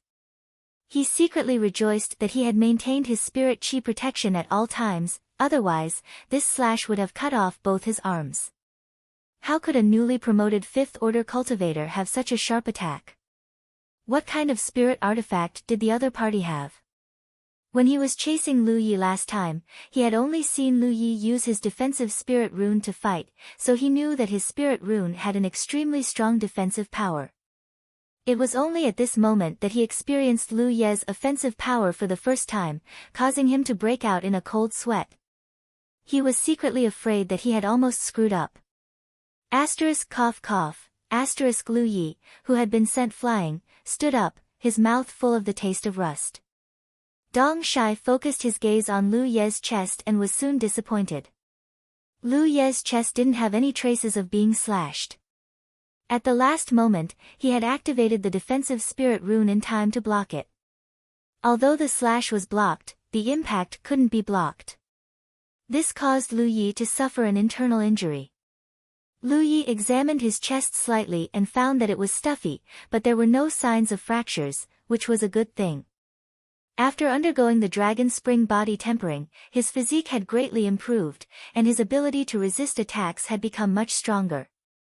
Dong Shai didn't give him time to breathe. As soon as Lu Yi stood up, he endured the pain in his arms and continued to attack. Golden, red, white, all kinds of magic techniques were launched one after another in an endless stream. Lu Yi could only dodge in a sorry state. After a while, Lu Yi recovered and turned around to attack Dong Shai, his long saber burning like fire again. With the experience of rushing in front of Dong Shai once, it became much easier this time. Especially after Dong Shai's arms were injured, the frequency of him using spirit techniques had obviously decreased a lot. With Lu Ye's surprise attack, Dong Shai was also constantly retreating. At this time, the importance of choosing a battlefield in advance was reflected. If it was in the wild, Dong Shai only needed to slide away from Lu Yi, but in this sealed space, he had no way to use his advantage at all. The distance was quickly shortened again, and Dong Shai's expression gradually became ferocious. In the blink of an eye, Lu Yi had rushed to 3 feet in front of Dong Shai. While bending down to avoid a spirit technique, he raised the long saber in his hand diagonally. The saber that was sure to succeed hit empty air, and a powerful impact came from above. Lu Yi hurriedly raised his hand to urge his defensive spirit rune to block it, but the impact made him short and his body slide back uncontrollably. Looking up, Dong Shai was floating in the air, looking at Lu Yi with a mocking face. Boy, you underestimate Lu Yi too much. He really couldn't fly, but he could use the Imperial Void technique, and with this spirit technique, he could fly for a short time. How could a fifth-order artifact cultivator fight him unless he grew wings? It could be said that the outcome of this battle was doomed from the beginning. He hadn't shown this ability before because he thought he could kill Lu Yi, but after this fight, he discovered that even if the other party had just broken through to the fifth order, he wouldn't be so easy to kill. Now that his arms were injured, he couldn't delay any longer and needed to end this battle quickly. Raising his hand and pointing it at Lu Yi, Dong Shai's expression became cold as spirit chi began to surge from his fingertips and a table-sized disc began to form. Lu Yi was too fast, and with his defensive spirit rune, it would be difficult for a single spirit technique to kill him, so Dong Shai was preparing to use a large area of effect spirit technique. He wanted to burn the entire cave to ashes. Only in this way would he be able to kill Lu Yi. The disc formed by the gathering of spiritual power slowly took shape, and spiritual power surged from below. Accompanied by a poochie-poochie sound, a fat firebird dove into Dong Shai's arms at lightning speed. With a bang, the fat firebird exploded, and Dong Shai fell from the sky with a stunned look on his face. The disc he had just formed also disappeared, and at this moment, the spirit chi fluctuations around his body became extremely chaotic. A spirit technique? This guy knows spirit techniques. Falling from the sky, Dong Shai almost lost the ability to think. He had never expected that Lu Yi, who had just broken through to the fifth order, would actually know spirit techniques. What's more, the other party had used that spirit technique so casually that his casting speed was even faster than Dong Shai's, catching him completely off guard. Is this guy also a spirit technique cultivator? From the corner of his eye, Dong Shai caught a glimpse of Lu Yi quickly approaching and quickly adjusted his posture. However, he had been interrupted in the middle of casting his large-scale spirit technique and had even taken a direct hit from his opponent. Even if he had spirit chi to protect his body, the consequences were serious. At this moment, Dong Shai's spirit chi was surging violently and his spirit acupoint was extremely stiff. Chapter 142. With a good opportunity in front of him, Lu Yi rushed in front of Dong Shai in a few steps and slashed down with his long blade covered in spiritual energy. At the same time as the long blade fell, a strong pushing force came from Dong Shai's side. Dong Shai didn't know what kind of spell Dong Shai had used, but in front of the repulsive force, Lu Yi was pushed back more than 10 meters before he could stop himself. Looking up again, Dong Shai had already climbed up and raised his hand to cover his chest. A huge wound was clearly visible on the right side of his chest, and blood was gushing out, instantly dyeing his clothes red. His face was full of horror because just now, Lu Yi had almost killed him with his blade. In the moment when his spiritual energy was in chaos, he had no power to resist at all. Fortunately, at the critical moment, he regained control of his body. Although he was lucky not to die, such an injury was extremely serious. Ha! Dong Shai's figure staggered. At this time, he finally understood why Lu Yi had led him here and blocked the exit. This was not a place Lu Yi had chosen for himself, but for him. It was ridiculous that he had always thought that he could kill the other party with his own strength, but he didn't know that arrogance was the source of his failure. The enemy rushed towards him again, not intending to give him any time to catch his breath, just like what he had done just now. Moreover, in comparison, this enemy was more straightforward and ruthless in battle, extremely aggressive, because from the beginning until now, he had not said a single word, only constantly looking for opportunities to rush forward and then brandish his blade. Was this what a life and death battle should be like?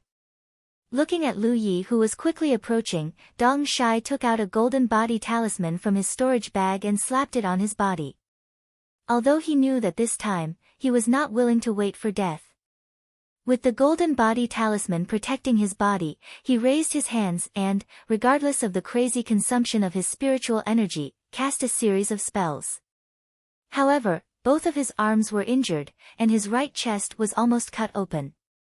The large amount of blood loss in a short period of time made him dizzy, and even his breathing was not smooth. In this state, the speed of his spellcasting was much slower than when he first started.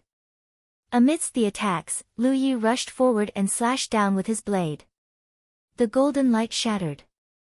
Even though Dong Shai had activated a spiritual barrier at the same time as the golden light shattered, it still couldn't completely block this fierce blade. This cut started from his right shoulder and stopped at his lower left abdomen, almost cutting his stomach open. Without waiting for Dong Shai to use any more techniques, Lu Yi had already swung his blade a second time, and the powerful resistance once again swept out, pushing him several meters away. By the time he regained his footing, Dong Shai was already floating in mid-air, his spiritual qi boiling and burning. However, having learned a lesson from the previous incident, he wouldn't just stay in place. Under Lu Ye's gaze, he was floating in the air at the speed of a jog. Lu Yi raised his hand, and a fat bird flapped its wings and flew up, but it missed. Accuracy was always a problem, and this was also the reason why Lu Yi didn't use his spells to fight. The reason why Dong Shai was able to hit Lu Yi the first time was mainly because he didn't expect Lu Yi to be able to cast spells. Moreover, Lu Ye's casting speed was fast enough that he couldn't react in time and was hit. That could be said to be Dong Shai's biggest mistake. The injury wasn't too serious, but the consequences of his spiritual qi becoming chaotic were unbearable. Their eyes met, and Dong Shai grinned sinisterly. He raised his hand and tapped on his own battlefield imprint. The imprint immediately glowed red. Lu Yi knew that things weren't looking good. Dong Shai was probably going to call for help, so he immediately increased the frequency of his attacks. After a short while, the light from the imprint on the back of Dong Shai's hand disappeared. At the same time, the spiritual qi around his body suddenly dimmed, and he fell to the ground. Lu Yi didn't understand the situation, but he quickly reacted. This guy's spiritual qi had been exhausted. Dong Shai, who was in his peak state, naturally couldn't run out of spiritual qi so quickly. In any case, he was a cultivator who had opened more than 108 apertures, so his spiritual qi reserves were twice as dense as Lu Ye's. Previously, he had consumed too much of his spiritual qi chasing Lu Yi. In order to prevent Lu Yi from approaching, he had continuously used his spells. No matter how large his spiritual qi reserves were, he couldn't withstand it. On the other hand, Lu Yi was different. With the amber carrying him, he had always maintained a perfect state. He even came here to break through a realm. With a bang, Dong Shai fell to the ground, feeling as if his whole body was about to break.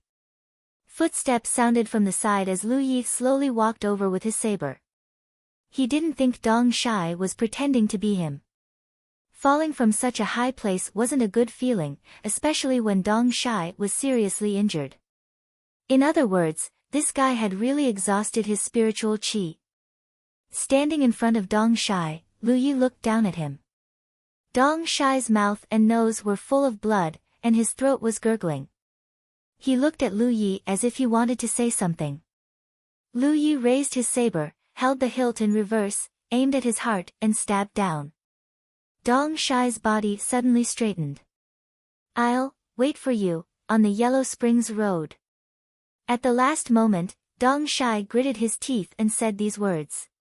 His straightened body relaxed and he stopped breathing. His eyes were wide open. A red light floated out and fell on the back of Lu Ye's hand. Looking at Dong Shai's corpse, he suddenly felt that it was too surreal. 2.5 months ago, he was almost cornered under the pursuit of the other party. If it weren't for his good luck, he wouldn't have been able to escape that disaster. But only 2.5 months later, this powerhouse he once had to look up to died under his saber. It turned out that he was so much stronger than 2.5 months ago. "And, I haven't used my full strength yet," Lu Yi whispered softly. He really hadn't used his full strength. he still had the Wind Walk Spirit Talisman. If the Wind Walk Spirit Talisman could be used on Hoopa, it could also be used on him. With his current strength, if he used the Wind Walk Spirit Talisman, his speed would be at least 30% faster. Lu Yi had originally planned to use the Wind Walk Spirit Talisman after he got used to the increased strength of his cultivation. Otherwise, if he rashly used this Spirit Talisman, he might not be able to control his body. If things went wrong, he might run into a wall like he had after the Dragon Spring body tempering. Sometimes, it wasn't necessarily a good thing to suddenly increase one's speed too quickly, especially when facing a magic cultivator like Dong Shai. Lu Yi could avoid the other party's spells if he had complete control over his body, but if his speed exceeded his control, he might run into a spell. It was too scary to make such a mistake in a battle of life and death. Unfortunately, he didn't have the chance to use the Spirit Talisman in the end. He didn't make a mistake, but Dong Shai made a huge mistake and was knocked down by his Fire Phoenix technique. Yi popped her head out from the side, holding a Spirit Talisman. She cautiously asked, "Did you win?" Lu Yi lay limp on the ground, his arms and legs spread out. "I won." Other than using the Spirit Talisman to seal the exit at the beginning, Yi hadn't shown herself since. Lu Yi had repeatedly warned her not to make a move rashly, and to only activate the Spirit Talisman when the perfect opportunity arose or when he was in danger. However, this battle had gone much smoother than Lu Yi had expected, and Yi hadn't had a chance to make a move. "Lu Yi, you're really amazing." Yi was sincerely impressed. Lu Ye's lips curled into a smile. "We can't stay here for too long. Feed Hoopa something to eat and rest for a while. We have to leave this place quickly." Before Dong Shai died, he had used the battlefield imprint to send out a message. Although Lu Yi didn't know who he had said what to, there was a high chance that he was calling for help. Thus, they had to leave as soon as possible. What he didn't know was that as a traitor, Dong Shai couldn't possibly call for help from his former friends. Moreover, at that time, he had already sensed that he was going to die. Even if he had called for help, it would have been too late. He had only sent out a message, and that message had been sent to many people. After feeding Hoopa something to eat, Yi went to clean up the battlefield.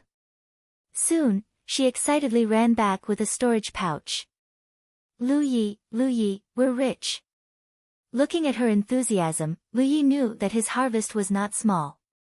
Dong Shai's storage pouch was still open because he had been taking things out of it during the battle. At that time, he hadn't had the time to lock it up. Lu Yi was sitting cross-legged on the ground at this time, refining some spirit pills to restore himself while eating. At the same time, he was checking his battlefield imprint. Name, Lu Yi. Identity, Blue Blood Sect Disciple. Cultivation, 63 apertures. Location, Spirit Stream Battlefield. Merit points, 397. When he left 100 Peak Mountain, his merit points were 368. Now, he had 29 more. Thinking about it, he had killed 2 fourth-order masters in the swamp before, which was worth 8 merit points. Dong Shai alone had given him 21 merit points. It seemed that although Dong Shai's cultivation had fallen to the 6th order for some reason, the merit points he received from killing him were still calculated based on his 7th order cultivation. Lu Yi had never been able to figure out one thing, and that was how Dong Shai's cultivation had fallen. He probably couldn't figure it out now. There were a lot of spirit stones and spirit pills in Dong Shai's storage pouch. After a quick count, there were 134 spirit stones and 57 spirit pills. This was Lu Ye's biggest harvest, enough to make up for the damage to the profound spirit bell. However, compared to Dong Shai's 7th order cultivation, this was still a little shallow. This was Lu Ye's misconception. He always had a lot of cultivation materials in his hands, but that was because he had been selling Yuan magnetic Oregon. Other cultivators didn't have such a foundation. Comparatively speaking, Dong Shai was very rich. After all, he used to be the guardian of 9 Stars Sect's encampment. The cultivation materials of his junior brothers and junior sisters were distributed by him. Occasionally, he would embezzle some to fill his own pockets. That was how he had such wealth. If it was an ordinary seventh-order cultivator, they definitely wouldn't have such wealth.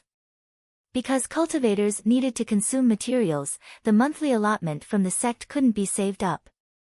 After tidying up their spoils of war and making some minor repairs, Lu Yi and Yi moved away the rocks that were blocking the exit and walked out along the path they came from. Chapter 143. In the inner circle of the battlefield, in a dangerous place, a man covered in blood was meditating and adjusting his breathing. A young girl with 2 buns stood nearby on guard. Although she looked tired, her eyes were incomparably bright. Her young master was resting. No matter how tired she was, she would not let anyone disturb him. This young master and servant duo was Wang Yang and Xiao Zhu from the Celestial Sect of Wonders. After conquering the Jiuxing sect's base, Wang Yang led Xiao Zhu out of the outer circle of the battlefield and into the inner circle. With their cultivation, only by tempering themselves in the inner circle could they obtain enough benefits. It was true that one could be considered a tyrant in the outer circle, but that would only cause one's cultivation to stagnate. Cultivators with a bit of ambition would move closer to the inner circle and core circle after their strength reached a certain level. Most importantly, it was only here that they could earn enough merit points. While meditating, Wang Yang suddenly opened his eyes and checked his battlefield imprint. His expression suddenly became very strange. Xiao Zhu heard the noise and turned her head. "What's wrong, young master?" Wang Yang looked at her. "You might not believe it, but Dong Shai sent me a message." Dong Shai? Xiao Zhu was surprised. After the Jiuxing sect's base was conquered, Dong Shai hurriedly rushed back. 3 of his spiritual cavities were destroyed by his young master. Since then, there had been no news of him. Later on, news spread from the Jiuxing sect that Dong Shai had betrayed the sect. The Jiuxing sect had issued a warrant for his arrest, but until now, the Jiuxing sect had not been able to capture him. The spirit stream battlefield was too big. Unless the Jiuxing sect sent a few cultivators with high cultivation to look for Dong Shai, it would be very difficult to find him. As for why Dong Shai was able to send a message to Wang Yang, it was naturally because the 2 of them had added each other as friends. It was not that the 2 of them were friends. The main reason was that the 2 of them were the guardians of their respective sections. The 2 sects were at odds with each other, and their junior brothers and sisters would often have conflicts. As guardians of their respective sects, they would often have to negotiate. Leaving the others' imprint on their battlefield imprints made it easier to talk to each other. It could save a lot of trouble. Back then, it was Dong Shai who added Wang Yang. However, he regretted his refusal very much. Ever since the 2 of them could communicate through the battlefield imprint, Wang Yang would occasionally send out greetings such as, "Off with your dog head," or, "Come out and die." This annoyed Dong Shai to no end. There were several times when he wanted to erase Wang Yang's imprint. Ever since Dong Shai's 3 orifices were broken, Wang Yang stopped looking for him. With his spirit orifices broken, his future was hopeless. Dong Shai was no longer a threat to Wang Yang, and he was also wanted by the 9 Stars sect. Wang Yang had no interest in dealing with a stray dog like him. Who would have thought that he would take the initiative to send a message today? What did he say? Xiao Zhu was curious. "You might not believe it, but he actually sent me news about the mountain coaster. Tiger crossing the mountain, yeah." Xiao Zhu remembered this person very clearly.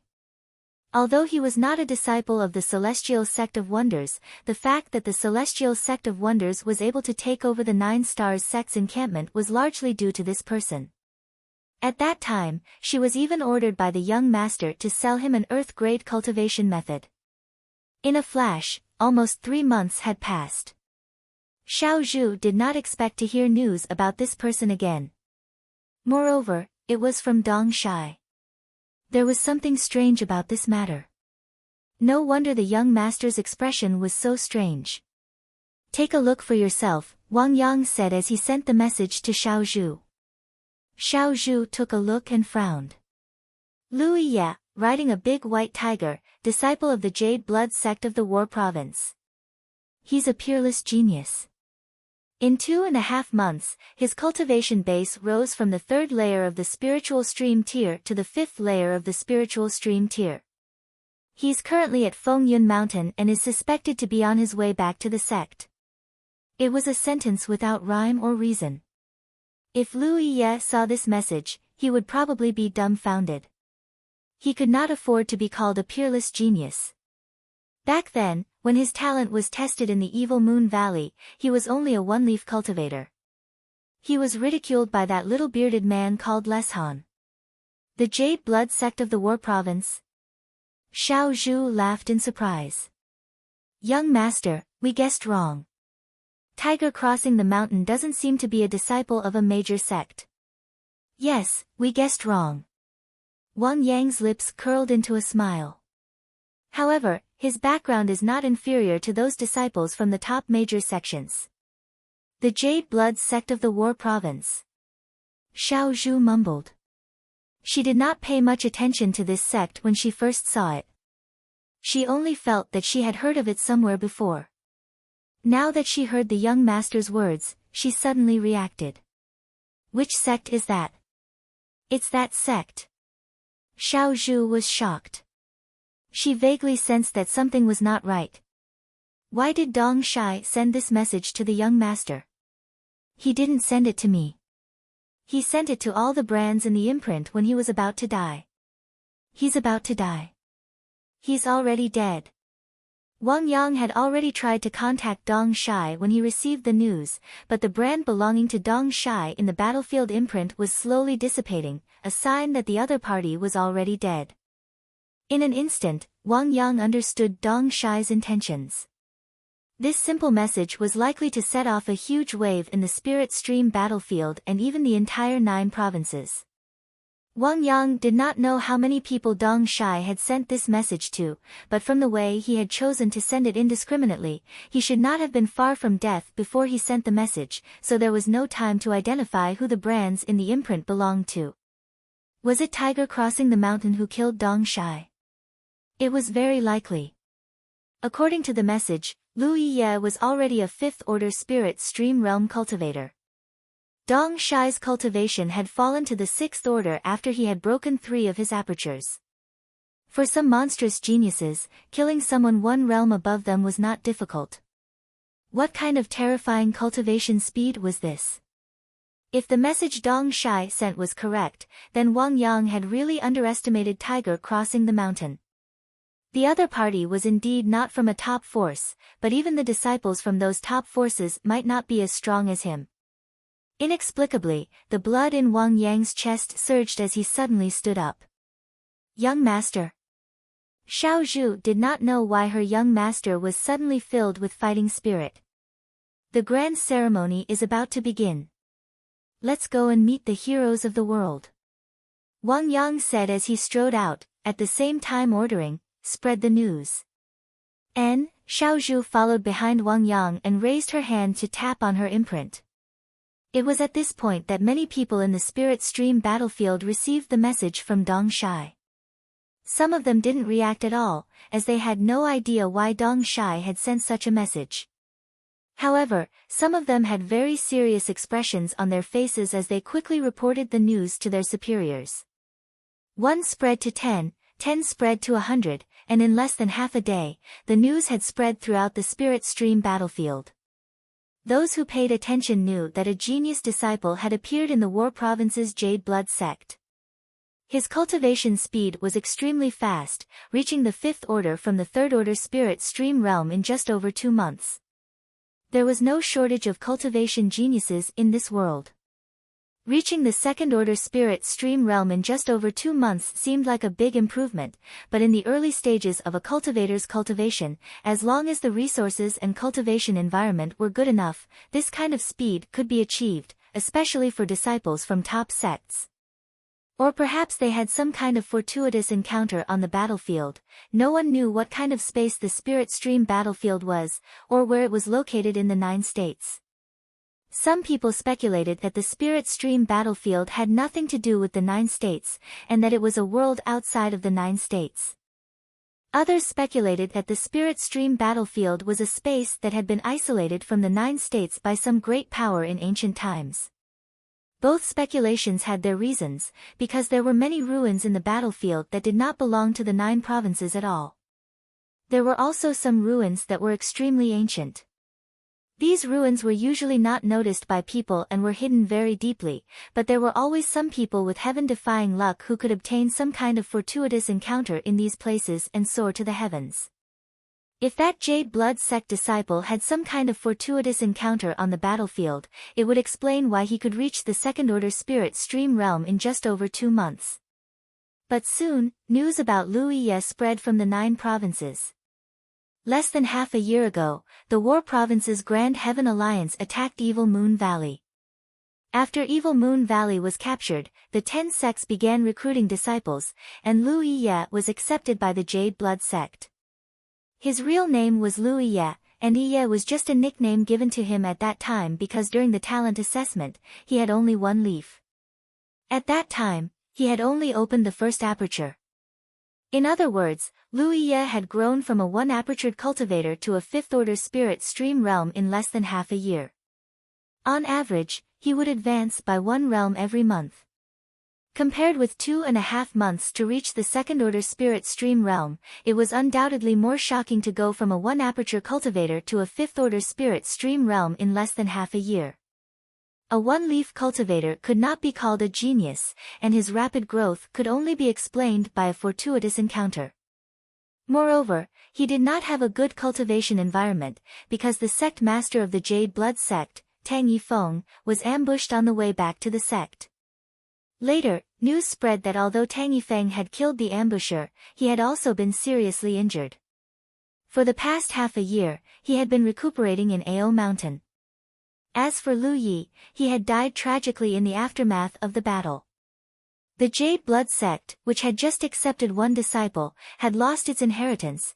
Grand Heaven Alliance's Vice-Union Master, Pang Zhen, confirmed this news and was furious. He ordered a thorough investigation and caught a few big fish that were secretly colluding with the Myriad Demon Ridge camp. At that time, this matter caused an uproar in the entire War Province's cultivation world. But now, it seemed that Pang Zhen was talking nonsense. Lu Ye did not die at all. Instead, he was sent to the Spirit Stream battlefield by Tang Yifeng. Even whether Tang Yifeng was seriously injured had yet to be confirmed. After all, Tang Yifeng, that old thing, looked like an immortal and was highly respected, but in fact, he was full of evil tricks. Back then, the cultivators of the 9 regions Myriad Demon Ridge camp were deeply poisoned by him. News spread very quickly in the cultivation world.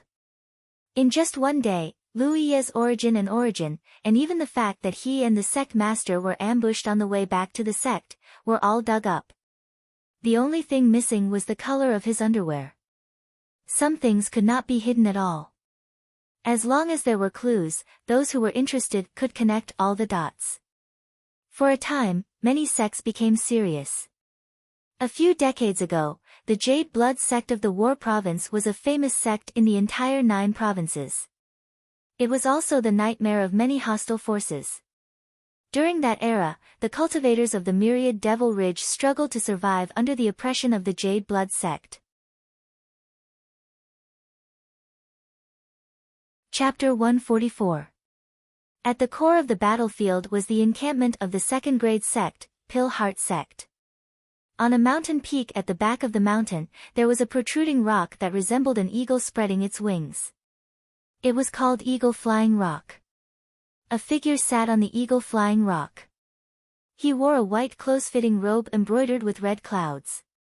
It outlined his tall and sturdy figure. He had a head of snow-white hair and looked to be in his 30s. However, his eyes were filled with vicissitudes. He sat on the flying eagle rock with one leg bent and the other hanging in the air. There was a wine gourd beside him. Looking at the setting sun, he narrowed his eyes slightly and reached out to grab the wine gourd beside him. He raised his head and drank, but there was no more wine in the gourd. He only drank in loneliness.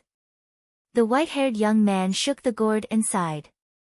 At this moment, his eyes lit up as he looked at a streak of light flying over from below. He chuckled. The wine is here. He waved at the streak of light. After a short while, the streak of light landed beside him, revealing a delicate and cute girl. The girl had an exquisite figure and wore a green dress. Her beautiful hair was tied into 2 ponytails. As soon as she appeared, she smiled at the young man. The dimples at the corner of her mouth were very beautiful. "Senior brother," the girl called out crisply. "What's senior brother?" The young man glared. "Call me Marshall uncle." "Oh." The girl tilted her head and looked at him. A sly light flashed in her beautiful eyes. "Are you sure?" The young man said seriously, "Seniority is not to be confused. Your father is my senior brother, so of course you have to call me Marshall uncle." The girl put her hands behind her back and stepped on the air, pretending to leave. She looked at the young man from the corner of her eyes. "Then think carefully. Only senior brother will have wine to drink. As for Marshall uncle, you can go wherever you want." "Junior sister Chan, you're so naughty," the young man reprimanded seriously. Only then did the young girl called Chan let out a pft and retracted her foot. She then took out several jars of wine from her storage pouch. The young man hurriedly opened one of the jars and sniffed the aroma. He grabbed the wine jar and drank a few mouthfuls. He burped in satisfaction and asked casually, "Where did you get this wine?" "It's a little old." The young girl poured the wine she brought into the young man's wine gourd and casually said, "My mother buried this wine in the jade bamboo forest." The young man was stunned and looked at Chan in a daze. "This isn't your dowry. You're too daring. If your mother finds out." Chan giggled. "If you don't say it and I don't say it, how would my mother know?" The young man looked at Chan with a conflicted expression, then at his wine gourd. He tilted his head back and took a few more gulps. Who cares? He was used to being beaten since he was young. As long as he didn't leave the Spirit Stream battlefield, that old witch wouldn't be able to do anything to him. "Senior apprentice brother, when are you going to marry me?" Chan sat in front of the young man and asked with a serious expression. Cough, cough, cough. The young man coughed violently. He wiped his mouth and reprimanded the young girl, "What nonsense are you talking about? I'm your Marshall uncle." The young girl tilted her head and touched her red lips with her finger. 32 years ago, that night, you kissed." She didn't look old, but in fact, she was good at maintaining her appearance. It was impossible to tell her true age from her appearance. "Shut up." The young man looked flustered and looked around with a guilty conscience. "If your mother hears this, do you think I'll be able to live? Moreover, I was still young at that time. She was only a few years old at that time. How could she remember it so clearly?" He couldn't bear to look back on the past. "Then I won't say it." Chan looked at the young man with a smile. She even stretched out her hand and pulled at her lips, as if she was trying to sew them shut. The young man immediately felt a headache coming on. After being together for so many years, he was very clear about the young girl's personality. The more she acted like this, the more likely it was that she had something important to say. He sighed. "If you have something to say, just say it." Chan smiled. "Then I'll say it. You have to marry me." "Shut up." The young man turned around decisively, leaving his back to the young girl. "You don't want to hear about the Jade Blood sect?" Chan's voice sounded from behind him. The young man turned around and his expression became serious. His mouth twitched a few times before he finally said in a hoarse voice, "Is it going to be dethroned?" "It's about time." Chan shook her head, her large eyes turning into crescents. "The Jade Blood sect might not be dethroned. What do you mean? The young man frowned. After not accepting disciples for 30 years, the Jade Blood sect was on the verge of being dethroned. In 2 months, the sect's grade assessment would begin. This kind of assessment was not something that could be interfered with.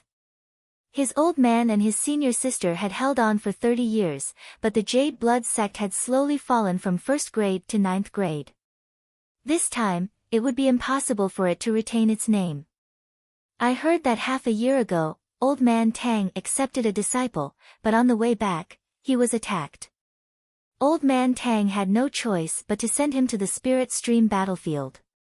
Now, this little guy named Lu Ye has reached the 5th order and is on his way to the Jade Blood sect station.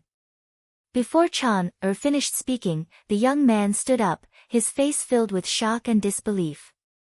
The old man accepted a disciple. It seems so. Where did this news come from? Can you confirm it? I don't know where it came from, but the news has spread and many people know about it. Spread? The young man frowned and muttered, not good. Saying so, a layer of sword light wrapped around his body and he flew off. Remember to marry me. Chan shouted behind him, but there was no response. She just snorted lightly, you're in such a hurry that you didn't even ask for my location. Saying so, she sent a message to the young man, explaining the information she had in detail. The next moment, a shout came from the front, you're not allowed to leave the sect without permission. Li Ba Xian, what are you trying to do? As the voice shouted, it fell down, but no one knew what it had encountered. On the Flying Eagle stone, the girl named Chan also stood up and muttered to herself, Sacred Flame Sect, Golden Cloud Pavilion, 100 Refinements Valley, which one should I go to? Forget it, I'm too lazy to think about it. Looking around to make sure there was no one around, she took off one of her embroidered shoes and threw it into the air. When she landed, she looked at the tip of the shoe and muttered, this direction, 100 Refinements Valley? Then let's go to 100 Refinements Valley. Saying so, she raised her hand and threw out a handkerchief. The handkerchief immediately expanded in the wind and turned into a spirit artifact several meters in diameter. Chan flew onto the handkerchief and flew off. The voice from before quickly sounded again, Senior Sister Yue-chan, where are you going? Dodge, dodge. Chan waved her hand without holding back. Ayaya. That voice continued to cry out as it continued to descend. After a while, a figure crawled up from the ground with a dusty face. He looked in the direction the handkerchief had left in, as though he had lost his parents. The guardian and deputy guardian had run away together. Ever since the establishment of the Pill Heart sect, such a ridiculous thing had never happened before. They were in deep trouble. He hurriedly sent out a message, telling his fellow sect members to guard the various important locations.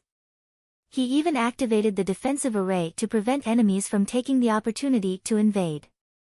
At the same time, he sent someone to inform the 9 provinces of what had happened. 2 days later, at the 100 Refinements Valley's encampment in the inner circle of the battlefield, the sect's defensive array was activated. The guardian who presided over the place looked at the woman in the sky with resentment, Feng Yue-chan, what are you doing? However, he could only hide in the defensive array and shout. He did not dare to run out and provoke her. There was no other reason. The woman flying in the sky was the top of the spirit stream list. Moreover, she was a wily old fox who had occupied the top spot for more than a decade. It was not that Feng Yue-chan had a heaven-defying cultivation talent. She was not bad in terms of talent, but it was not enough for her to occupy the top spot for more than a decade. The main reason was that this woman had been delaying her cultivation. More than a decade ago, she had opened 360 spirit apertures, and everyone thought that she would advance to the Cloud River realm. However, more than a decade had passed, and she had not advanced. More than a decade of consolidation in the spirit stream realm had allowed her to possess spirit energy purer than ordinary people. That was not all, but the key point was that this woman was a Dharma cultivator. Without advancing her cultivation, she studied Dharma techniques. As a result, this woman's strength grew stronger with each passing year. Ever since she occupied the top spot more than a decade ago, she had not moved down. It was rumored that she was proficient in more than 100 Dharma techniques. An ordinary ninth-order spirit stream realm Dharma cultivator would at most grasp a dozen or two Dharma techniques. They might only be proficient in a few Dharma techniques. In comparison, this woman was terrifying. Being stuck like this was not a good thing, especially for a cultivator like Feng Yuechan who was extremely talented. As she grew older, her potential would gradually decrease, and if she didn't advance, it would definitely affect her future achievements. One had to know that people of her generation were basically all in the Cloud River realm, and there were even a few who were already in the True Lake realm. Therefore, even though she had always occupied the top spot of the Spirit Stream list, there was no cultivator from any sect who wanted to push her down. The price they had to pay was too high. The Spirit Stream list was an extremely fair list. It was self-generated by the Spirit Stream battlefield and was not arranged by humans. Therefore, even if a female cultivator from a second-order sect had always occupied the top spot, none of the cultivators from first-order sects would question her strength. Over the past decade, whenever the genius cultivators of the various sects advanced to the ninth-order spirit stream realm, most of them would choose to do their best to break through and leave the spirit stream battlefield. After all, it was not good to be powerless to resist being ridden on by a woman. Just now, the cultivators of the 100 Refinements Valley had a deep understanding of the strength of the person at the top of the list. After a few Dharma techniques, the defensive array of the encampment actually hummed. One had to know that although the 100 Refinements Valley was only a fourth-order sect, it had been a first-order sect 40 years ago. Because too many of them had been killed by a certain sect, they had fallen from first-order sect to fourth-order sect. A centipede dies but does not fall down. The 100 Refinements Valley still had a very strong foundation. However, at this very moment, the encampment of a sect was actually blocked by a single person. All of the cultivators of the 100 Refinements Valley were hiding in the defensive array and trembling. It was obvious how powerful the person at the top of the spirit stream list was. Facing the doubts of the people below, the young girl Feng Yuechan responded with a fireball the size of a house.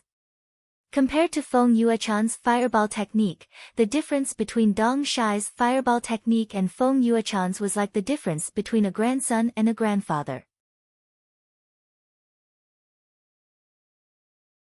Chapter 145. It was as if the sun had fallen. When the fireball smashed into the protective array, the entire base shook and spiritual energy exploded.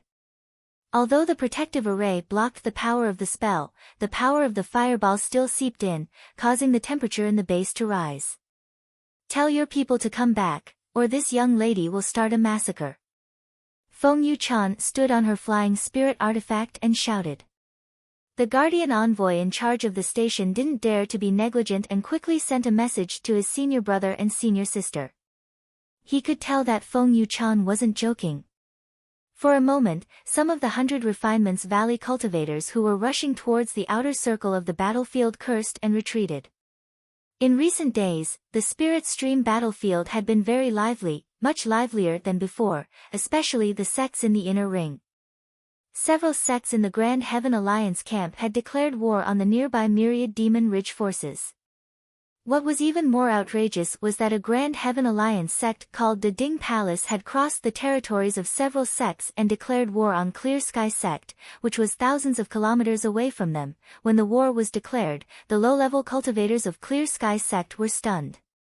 They were thousands of kilometers away from each other, and their territories weren't close to each other. Although they were in different camps, there was no hatred between them. They didn't know how they had provoked the Ding Palace. Only a few cultivators with higher cultivation understood what was going on because they had received some orders from their sects in the 9 states. They were ordered to immediately rush to the outer ring of the battlefield to find traces of a person. They naturally didn't want to pay attention to such a declaration of war, but they couldn't ignore it either. The cultivators of the Ding Palace had come all the way to their doorstep and blocked the low-level cultivators from leaving. In desperation, the Spirit Stream 8th and 9th Order cultivators of Clear Sky sect could only return to the station to calm the people. In the first 2 days, there were only a few such declarations of war, but as time passed, there were more and more. According to the statistics of the Heavenly Secret Commerce Alliance, in just 5 days, the declaration of war between the two camps had swept over hundreds of sects, big and small. This was something that was impossible to happen in the past. This was the first large-scale battle between the Grand Heaven Alliance and the Myriad Demons Ridge in the Spirit Stream battlefield after a few decades. This matter involved too many sects, and even the sects in the core circle were paying attention to it. This battle would determine whether the flag of the Grand Heaven Alliance that once commanded the 9 states could be preserved. Originally, this flag was supposed to fall in 2 months.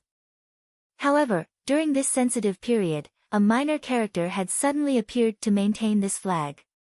How could the Myriad Demon Ridge tolerate this? After more than 30 years of waiting, the melon was about to fall when it was ripe. No one wanted to complicate matters, so no matter what, that little 5th Order cultivator had to die, and that flag had to fall. This concerned the reputation of the 10,000 Demons Ridge. At this time, in a desolate mountain range, Lu Yi shook off the blood on his long saber. Several cultivators from the Myriad Demons Ridge were lying on the ground around him, his brows furrowed. He faintly felt that something was not right. A few days ago, after killing Dong Shuyi, Yang Kai once again set off in the direction of the Blue Blood Sect station, both physically and mentally relaxed. However, since the battle 3 days ago, something strange seemed to have happened. 3 days ago, he was leisurely hurrying on his journey when a group of cultivators suddenly came towards him. It was normal to encounter cultivators in the wilderness, and Lu Yi had encountered too many cultivators along the way. However, under normal circumstances, both sides would take the initiative to avoid any misunderstandings. When he encountered this group of cultivators, Lu Yi wanted to avoid them, but the other party rushed straight at him with a look of pleasant surprise, as if they had picked up money. Since the other party was so impolite, Lu Yi naturally had nothing to say. He rode on Hupa and charged forward. Although this group of cultivators had a 5th Order cultivator, how could they be Lu Ye's opponent? In a short while, they were all killed. After collecting the spoils of war, Yang Kai set off again. However, something unexpected happened. Soon, Lu Yi encountered another group of Myriad Demons Ridge cultivators. In just 3 days, he had killed 6 groups of people, collected more than 20 storage bags, and gained more than 100 merit points. Lu Yi was a little unhappy, because this would delay his trip. What made him even more annoyed was that there was something wrong with his spirit energy. His spirit energy seemed to have some impurities. The reason why he could cultivate without any hidden dangers was because of his talent tree. He had carefully observed his talent tree. Every time he took a spirit pill to cultivate, the pill toxins in the spirit pill would be burned by the talent tree and then expelled from his body. Therefore, his spirit energy had always been extremely pure, and there had never been a case of pill toxins accumulation like the sect master had mentioned before. Even without the sharpness and defense spirit rune, his strength could surpass any cultivator of the same level just by relying on the purity of his spirit energy. Because the purer the spirit energy, the greater the destructive power of a cultivator's spirit energy. The same saber slash, but different cultivators with different spirit energy purity would erupt with different power. But now, some impurities had appeared in his spirit energy. Last night, when he was resting, he carefully checked the situation of his talent tree and was shocked to find that it seemed to have lost its ability to burn pill toxins. This was the root cause of the impurities in his spirit energy. He could grow from a cultivator who had just opened his apertures to the 5th Order in less than half a year because of the talent tree. If the talent tree lost its ability to burn pill toxins, his future cultivation speed would be greatly reduced. This discovery made Lu Ye's mood quite heavy. Today, he encountered Myriad Demons Ridge cultivators blocking his way again, so he didn't hold back and killed them all. However, he also thought about it a lot. This situation might not be impossible to change. The talent tree needed to absorb some fire attribute or scorching energy. This energy could not only burn the leaves of the talent tree, but also act as fuel for the talent tree to burn pill toxins. If the fuel it absorbed was used up, it would naturally not be able to burn pill toxins. Lu Yi didn't know if his guess was correct. If he wanted to verify it, he would have to find another source of energy for the talent tree to absorb. The first time the talent tree absorbed the orange flame sealed in a piece of ore, and the second time it absorbed the scorching heat under the barrier-breaking fruit tree. The amount of energy it absorbed was roughly the same, but Lu Yi didn't know where to find it. The first 2 times were just coincidences. Fortunately, his previous spirit energy was pure enough. If there were only a few impurities, it wouldn't affect him much. Now, he just couldn't take spirit pills as recklessly as before. At most, he would take 1 a day and use spirit-gathering spirit runes to improve his strength.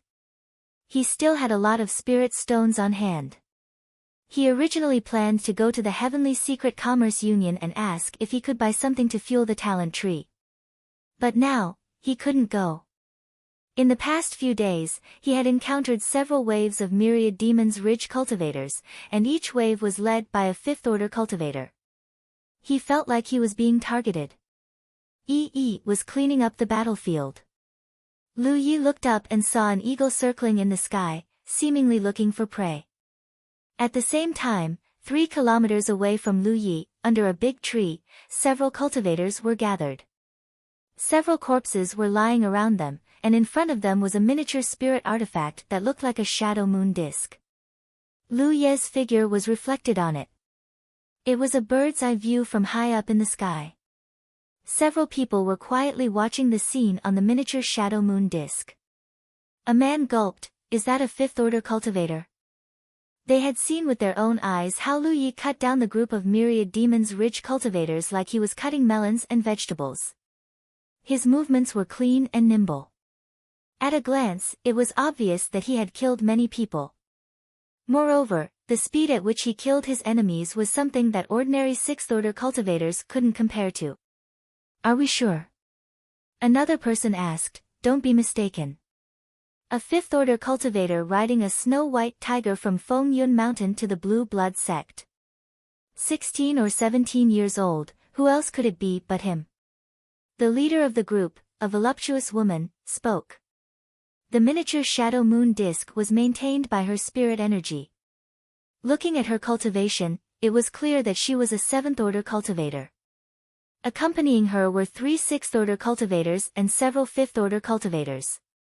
It was impossible to see such a small team in the outer ring of the battlefield under normal circumstances.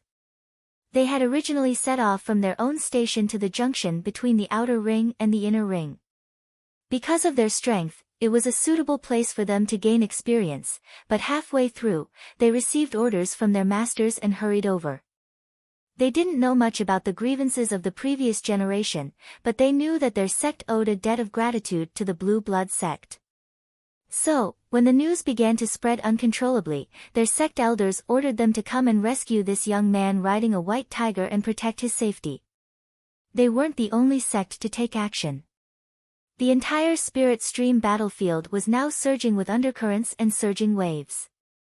Many sects wanted to protect this young man, but even more wanted to kill him. This was a game between 2 camps, and the young man's life or death would determine the final outcome. Chapter 146. We've found him, what should we do next? Should we approach him directly? A 6th-order cultivator in the team asked. That's not appropriate, another person shook his head. It's better to protect him in secret. Many sects in Myriad Demon Ridge have already taken action. We're close and came early, which is an advantage, but if we expose ourselves in the open, we'll be easily targeted. Moreover, this person should be unclear about his current situation. If we approach him rashly, it'll be counterproductive. It won't be good if he harbors ill feelings towards us. But protecting him in secret might not be enough to protect him. If it were up to me, just knock him out and take him away. A burly man suggested. Everyone turned to look at him. The burly man was at a loss. Am I wrong? Yes, a sixth-order cultivator nodded. Go knock him out. The burly man shrunk his neck. I'm afraid I'll be cut by him. Although he was a sixth-order cultivator, he wasn't sure if he could win against that boy. That boy's attack just now was too fierce. In the end, it was the seventh-order female cultivator who made the decision. I'll contact him and protect him. The rest of you follow him in secret. No one had any objections to her decision. But soon, everyone's expression became strange because the female cultivator tore at her clothes as she walked forward. She even used her hands to support her chest and tried to squeeze in the middle. A sixth-order cultivator couldn't bear to watch. For the sake of her sect's mission, senior sister Lan was going all out. On the other side, Lu Yi rode on Hupa and continued forward. Not long after, he heard a faint cry for help. He listened carefully and found that it was indeed someone calling for help, and it was a woman. He didn't immediately go forward. They had encountered a lot of strange things along the way, so it was always right to be cautious. Not long after, Yi, who had been scouting ahead, returned and conveyed a message to Lu Yi. A woman was injured. It seemed that she had encountered some kind of monster beast, but there were no traces of traps nearby. Lu Yi nodded and had Hupa change direction slightly. Senior sister Lan, whose clothes were tattered, was still desperately calling for help. Suddenly, her battlefield mark moved. She checked it and was stunned. He ran away. That brat actually ran away. Under normal circumstances, if a woman in the wilderness called for help, wouldn't they run over to check on the situation? But why did that brat run away? Was he not shouting loudly enough? Was he not miserable enough? Senior sister Lan stood up in a daze, a vein popping out on her forehead. This little bastard, I really want to beat him up. Not long after, senior sister Lan, who had changed into a clean set of clothes, joined the others. Her face was so gloomy that it was about to drip water. What do we do now? Senior sister Lan pondered for a moment with a gloomy look on her face. The original plan is that I'll find a way to get in touch with him, and you guys follow him in secret. We can, but this little brat has a mount and his speed is a bit fast. We can chase him for a few days without any problem, but after a long time, we definitely won't be able to catch up, a sixth-order master said. Senior sister Lan said, Don't worry, we only need to protect him for a while. Once we reach the front, people from other sects will come and take over. Hearing this, everyone calmed down a little. If that was the case, then this mission wouldn't be too difficult. At night, Lu Yi was eating barbecued meat with Big Tiger beside the bonfire when he suddenly sensed spiritual energy fluctuations nearby. He quickly got up and vigilantly looked at the thick night ahead. Only a moment later, a figure flew over. Lu Yi raised his hand and pressed the hilt of his saber as he stared coldly at the newcomer. It was a disheveled woman with an enchanting figure. It was unknown what she had encountered, but at the moment, she looked flustered. After seeing Lu Yi, she rushed straight towards him and shouted, Senior brother, save me. Someone wants to kill me. Lu Yi slowly drew his saber, and senior sister Lan immediately sensed that something was wrong. She had a feeling that if she dared to approach, the boy in front of her would definitely cut her with his saber. The other party's eyes were sending her a very serious message. This little brat, she quickly stopped, tears welling up in her beautiful eyes. Senior brother, save me. Saying so, she took the initiative to raise the back of her hand, revealing her battle mark. Behind her, several figures chased after her. One of them paused, glanced over at Lu Yi, and immediately shouted, It's a fifth-order cultivator, run. As soon as the voice fell, the few cultivators who chased after her ran away. Lu Yi frowned slightly and looked at the woman again. Seeing that she was only a fourth-order cultivator, he slowly sheathed his saber. Senior sister Lan let out a long sigh and looked at Lu Yi pitifully. Senior brother, which camp are you on? Lu Yi ignored her and continued to eat the barbecued meat. Hooper raised his paw and gave him a push. Lu Yi leaned back and leaned on Hu Po's belly. After a moment, his eyes moved slightly. Interesting. No wonder this woman's voice sounded familiar. It was the woman who asked for help during the day. He had never seen this woman before, but Yi had seen her from afar. It was Yi who ordered Hu Po to push him. This woman couldn't ask for help during the day, so she came to me at night. What does she mean by deliberately getting close to me? And she's from Grand Heaven Alliance. While Lu Yi was deep in thought, senior sister Lan squeezed out a smile. Senior brother, can I hide here for a while? Sure. Why is this little thing so cold and arrogant? Senior sister Lan almost couldn't suppress the anger in her heart, but she still squeezed out a smile. Then I won't be polite. As she said this, she walked over as if she was familiar with him. She seemed to be unguarded. She seemed to be in a sorry state because she was being hunted down. There were some wounds on her body, and her clothes were stained with blood. Some of her body was exposed. She sat down in front of the bonfire and stretched out her hands to warm them. She thanked him. Thank you for what you did just now. If it weren't for you, I'm afraid I would have died. I can't repay senior martial brother for saving my life. Lu Yi threw a piece of barbecue at her. Senior sister Lan caught it in a hurry and was stunned for a moment. This guy is cold on the outside but warm on the inside. Thinking of this, senior sister Lan's anger subsided a little. Looking at the beast meat in her hand, it was crispy on the outside and tender on the inside. It was fragrant. Her stomach rumbled and she was hungry, so she started eating. Senior brother, how should I address you? Senior sister Lan asked while eating. I'm Lan Yudi. Don't talk when you eat. Oh. Is it delicious? It's delicious. Didn't anyone tell you not to eat things given to you by strangers? Lu Yi stood up and walked towards Lan Yudi step by step. Lan Yudi's face changed slightly as she vaguely realized something. She hurriedly threw the barbecue meat in her hand to the ground and pushed her spirit chi. It was extremely sluggish and her various major and minor circulations were about to collapse. Before she could stand up, a long saber was placed against her neck. Staring at each other, Lan Yudi was furious. Little bastard, you drugged me. She finally couldn't hold back the anger she had been suppressing, but what was more important was the humiliation she felt. She was a 7th-order cultivator, but she had been drugged by a 5th-order cultivator without anyone noticing. If news of this were to spread, she wouldn't be able to face anyone in the future. The main thing was that she didn't expect him to do such a thing. No one would do such a thing. Don't worry, that drug will only make your spirit chi flow sluggish temporarily. It won't cause any harm. He had found it in the storage bag of the 9 Stars Sect's young master.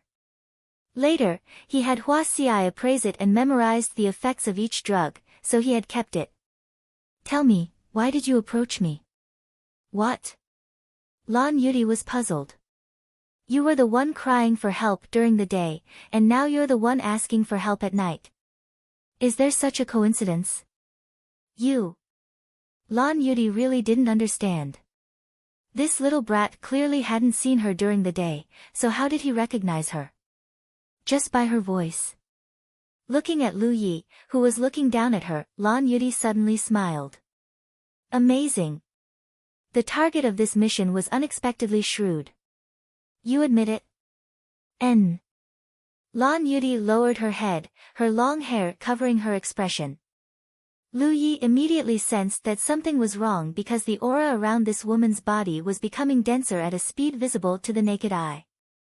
Without any hesitation, he chopped down with his saber. Lan Yudi, who had been sitting in front of Lu Yi, was now upside down. With one hand on the ground, she kicked at Lu Ye's face. This kick was so powerful that Lu Yi hurriedly leaned back and retreated a few steps. By the time he stabilized himself, Lan Yudi was already 15 meters away from him. She reached out and touched her slender white neck. Her hand was sticky, and the corners of her eyes couldn't help twitching. Do you really want to kill me? If she hadn't dodged fast enough, her head would have been chopped off. Just how vicious and merciless is this guy? Across from her, Lu Ye's expression became dignified because he discovered that this woman wasn't a fourth-order cultivator, but a seventh-order. He didn't know what method she had used to hide her cultivation. No wonder the things he found in the storage bag of the 9 Stars sect young master didn't have much of an effect. Her cultivation was 3 minor realms higher than he expected, so it was easy for her to suppress the medicinal properties. Meanwhile, Hoopa had already hidden himself in the darkness, waiting for an opportunity to strike. This old lady is in a bad mood right now, so I've decided to beat you up first. Lan Yudi said as she suddenly turned into a blur and rushed towards Lu Yi. So fast. He had never come into contact with a 7th-order cultivator before, so he didn't know how powerful a 7th-order cultivator's attacks were, but this woman's speed was too fast. Fortunately, he had the dragon spring body tempering, otherwise, with his eyesight, he really wouldn't have been able to see her movements. Lan Yudi's figure rushed towards him from the front, but Lu Yi swung his saber to the side. The long saber brushed past the tip of Lan Yudi's nose, and she flew back a few steps. She looked at Lu Yi in shock. Did he see through my movements just now? Or was that slash just a coincidence? Without the slightest pause, her figure once again turned into a blur. Lu Yi constantly adjusted his direction and swung his saber again and again. A moment later, Lan Yudi was shocked because she discovered that Lu Yi had really seen through her movements. Every slash of his saber landed on her attack path. Chapter 147. Another saber fell, and with a clanging sound, sparks flew. Lan Yudi, who should have been forced back by this saber, didn't. At some unknown time, a short saber had appeared in her hand. It was this short saber that had blocked Lu Ye's attack. Lu Yi hurriedly retracted his blade and slashed again. Lan Yudi snorted coldly. Too big of an opening. Even though Lu Yi saw this punch, he was unable to guard against it. In a hurry, a defensive spirit rune appeared in front of his abdomen. With a boom, spirit energy exploded. This punch sent Lu Yi back 70 to 80 feet. His stomach churned and he almost couldn't breathe. Lan Yudi was astonished. What was that? She felt that her punch had shattered something, but in the fierce battle, she didn't see it clearly. She didn't have time to think. Lu Yi, who had just stabilized himself, rushed towards her like a gust of wind. Her vision was immediately filled with the gleam of a blade. Lan Yudi twisted her body to dodge. Her aura began to change and her speed became even faster than before. Clanging sounds continuously rang out as the long and short blades collided, creating a continuous symphony in the night. Roar! Hoopa suddenly pounced from behind Lan Yudi. This woman seemed to have eyes on the back of her head as she easily dodged. At the same time, she kicked out and sent the sturdy Hoopa flying. However, in midair, Hoopa's long tail curled and lashed out at Lan Yudi like a whip. This caught Lan Yudi off guard. She gritted her teeth and growled, "What a fierce beast." She hurriedly retreated. At the same time, Lu Yi had already scurried to Hoopa's side. He flipped onto the tiger's back and prepared to flee. Although they hadn't fought for long, he was certain that he wasn't this woman's match. If he didn't run now, when would he? However, his expression soon turned serious. This was because several spirit energy fluctuations were rapidly approaching from all directions. In the blink of an eye, they were right in front of him. Why are they fighting? A youth stared at the messy battlefield, dumbfounded. They had originally planned to protect them from the shadows not far away. However, when they heard the sounds of battle, they thought that the people of Myriad Devil Ridge had attacked and hurried over to provide support. They didn't expect to see this scene. "Stop fighting, stop fighting, stop fighting," someone shouted. Someone shouted, "Junior brother Lu, please calm down. This is a misunderstanding." Riding atop the tiger's back, Lu Yi glanced around coldly. There were 6 people here, 3 of whom were 6th order while the other 3 were 5th order. If he wasn't mistaken, one of the people who had shouted just now was the one who had chased after Lan Yudai. These guys were in cahoots. Surrounded by such a powerful team, Lu Yi could only choose to escape from the direction of the 5th order masters, and even then, he might not succeed. However, what made Lu Yi somewhat concerned was that these people did not show any hostility towards him. One of them even addressed him as Junior Brother Lu. Ever since he had entered the Spirit Stream battlefield, other than the Loose Rangers Society members and Yi, no one else knew his surname. Whenever he interacted with outsiders, he referred to himself as One Leaf. How did this person know that his surname was Lu? There was also the strange encounter in the past few days. He faintly felt that there was a connection between these things. The 6th order who had just spoken walked over to Lan Yudai and asked in confusion, "Why are you fighting with him? Didn't she say that she would stay by his side and protect him? How could she protect him like this?" Lan Yudai also came back to her senses and wore an embarrassed expression. "I couldn't hold myself back." The main reason was because this little brat had actually drugged her and she had fallen for it. However, the fight just now had allowed her to see how terrifying this 5th order Lu Yi was. This guy's fighting style was too aggressive, and his attacks were extremely ruthless. She had never seen such a 5th order master before. Compared to him, her own 5th order master was as gentle as a little white rabbit. No wonder that group of myriad Demon Ridge cultivators had been cut down like melons and vegetables during the day.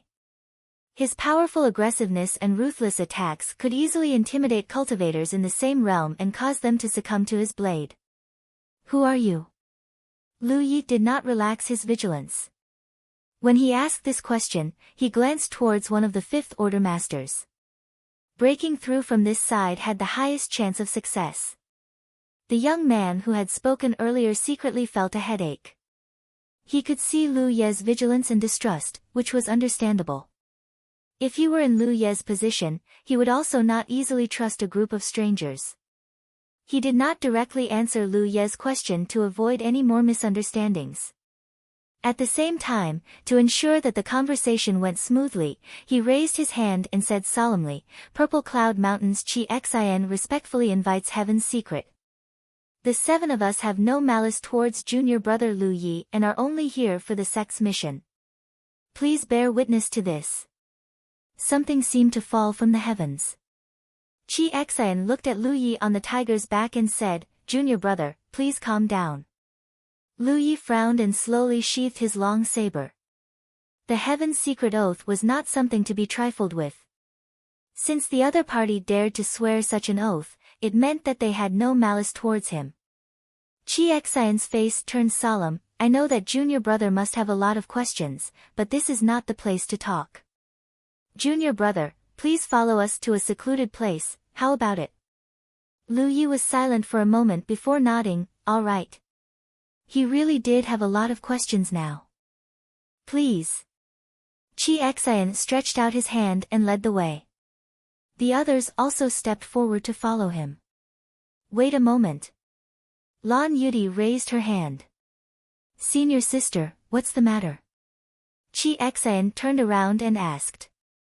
Lan Yudi's expression was somewhat awkward. "I've been poisoned. I can't circulate my spiritual power, so I can't walk." Although she had forcibly suppressed the poison, it had only caused it to erupt even more violently. At this moment, her spiritual power was like stagnant water, unable to be circulated at all. Everyone was shocked. Who did it? Lan Yudi turned her head to look at Lu Yi, while Lu Yi looked to the side at the night. The group's expressions became strange. Some people wanted to laugh but did not dare to. Their shoulders trembled as they tried to hold back their laughter. However, they finally understood why their senior sister had obviously gone to protect Lu Yi, yet ended up fighting. No one would be able to bear such a thing. Chi Xian said weakly, "Then should I carry you?" "Scram! This old lady doesn't want you to carry her." Lan Yudi flatly refused, then looked at Lu Yi and said, "Whoever did it will take responsibility. Let your mount carry me." Lu Yi thought for a moment, then raised his hand and patted the tiger's back. Lan Yudi stepped forward and jumped onto the tiger's back. Hu Po was somewhat unwilling, but he still endured it. Let's go. Chi Xen continued to lead the way. The group moved forward in silence, their speed extremely fast. 2 hours later, everyone found a cave to hide in. Lu Yi waited for the group from Purple Cloud Mountain to enter before leading Hu Pe in. He naturally could not hide his intentions, but everyone pretended not to notice. The cave was dry, so everyone sat down cross-legged. Lu Yi was the first to speak. How do you know my name? Chi Xian laughed when he heard this. Junior brother really doesn't know anything about your situation? In what way? It seems that junior brother really doesn't understand his situation, ha. Chi Xian sighed and said, junior brother's identity has already been exposed. Now, not only do we know that you are a disciple of the Blue Blood sect, but many people throughout the Spirit Stream battlefield also know. Lu Yi frowned. His identity had been exposed. How had it been exposed? Also, what did many people mean? Ever since he entered the Spirit Stream battlefield, he had been very careful and cautious. Before entering, the sect master had warned him not to expose his identity as a disciple of the Blue Blood sect. Although he did not know why the sect master had warned him, the sect master would not harm him. When interacting with outsiders, he only referred to himself as Yi Yi. Even if Hua Xiai and the others knew his name, it was impossible for them to know his background. Only one person had recognized him, and that person was a slave miner he had once worked with in Evil Moon Valley's mine at the entrance of Ian City's Heavenly Secret Commerce Union. That was just a coincidence. Lu Yi did not say much to the slave miner at the time and quickly left after being recognized. However, after leaving Ian City, he was hunted down by Dong Shai. He suddenly remembered that before Dong Shai died, he had used the battlefield mark to send a message. At that time, he had thought that Dong Shai was gathering helpers, but no one had come to kill him, so the matter had been left unsettled. Dong Shai would have died without a doubt, and even if he had gathered helpers, it would have been too late. But what if he was not gathering helpers? Was it Dong Shai? When the Burning Moon Mountain disciple from Ian City had contacted him, Dong Shai had seen him. Perhaps he had used some method to inquire about his background from that person. Before Dong Shai died, he had said that he would wait for him on the road to the Yellow Springs. It sounded like the useless barking of a dying man, but what if he really felt that way? What's wrong with my identity? This was what Lu Yi did not understand the most. Before he entered the Spirit Stream battlefield, the sect master had specifically warned him about this matter so that Lu Yi would understand that revealing his identity would not benefit him. He had once guessed that the Jade Blood sect might have done something that angered the heavens and caused the Jade Blood sect's disciples to be in a bad situation on the Spirit Stream battlefield. I don't know what the specific problem is, but it's related to some old secrets. I only know that the entire Spirit Stream battlefield is in chaos because of Junior Brother. Many sects in Myriad Demon Ridge want you dead, and many sects in Grand Heaven Alliance are thinking of ways to protect you. Our Purple Cloud Mountain is one of them. We have received orders from our master to come and find you. Lu Yi was confused when he heard this. The Spirit Stream battlefield is in chaos because of me? He was just a fifth-order cultivator, so how could he influence the situation of the entire Spirit Stream battlefield? The root cause was definitely not him, but his identity as a disciple of the Jade Blood sect. If Chi Xian had not lied to him, then the sect he had been forced to choose seemed to be hiding some incredible secrets. We young people don't know the specifics of the past, but as far as I know, the Jade Blood sect was still a first-grade sect a few decades ago. Lan Yudai, who had been dispelling the pill toxins, suddenly spoke. She had the highest cultivation, so she knew more. Later, for some unknown reason, the sect's grade fell year after year until it finally fell to the 9th order and was on the verge of being abolished. The Jade Blood sect has not accepted any disciples for 30 years, and if no new disciples join the sect's name will be completely erased in 2 months' time during the sect's grade assessment.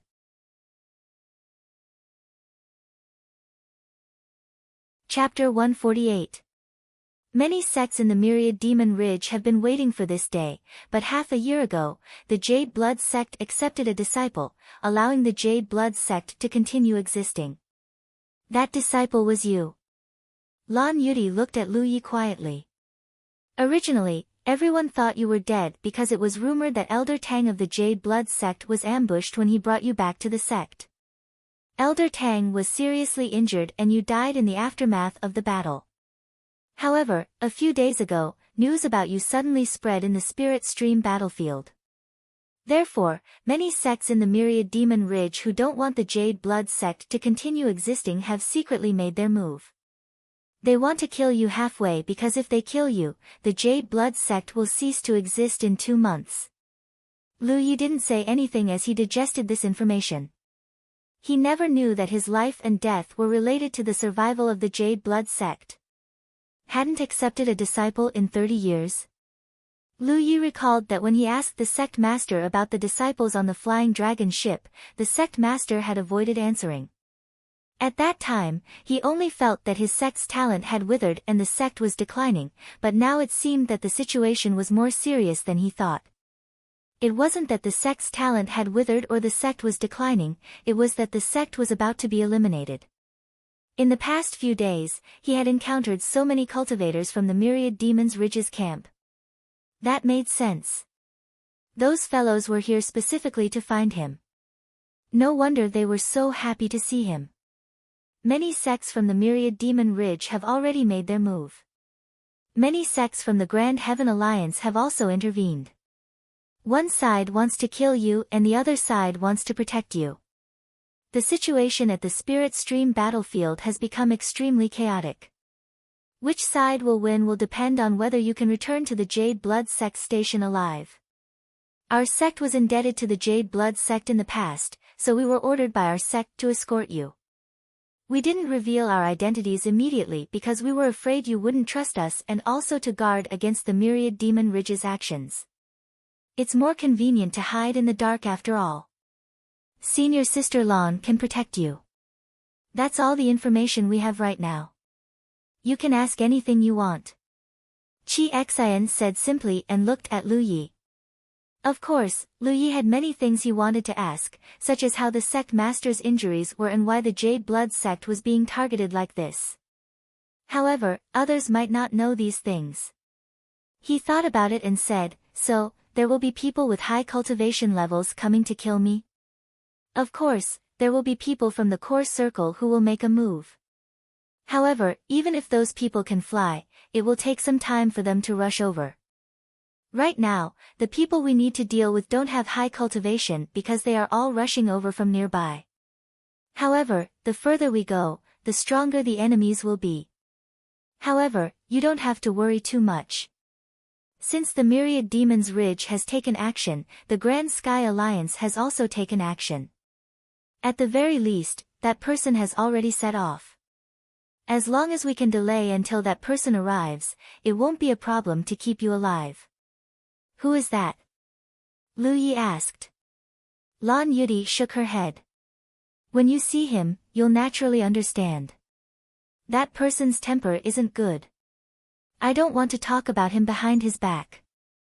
This person must be very strong and has a deep relationship with the Blue Blood sect, Lu Yi thought to himself. I don't have anything to ask for now, Lu Yi said.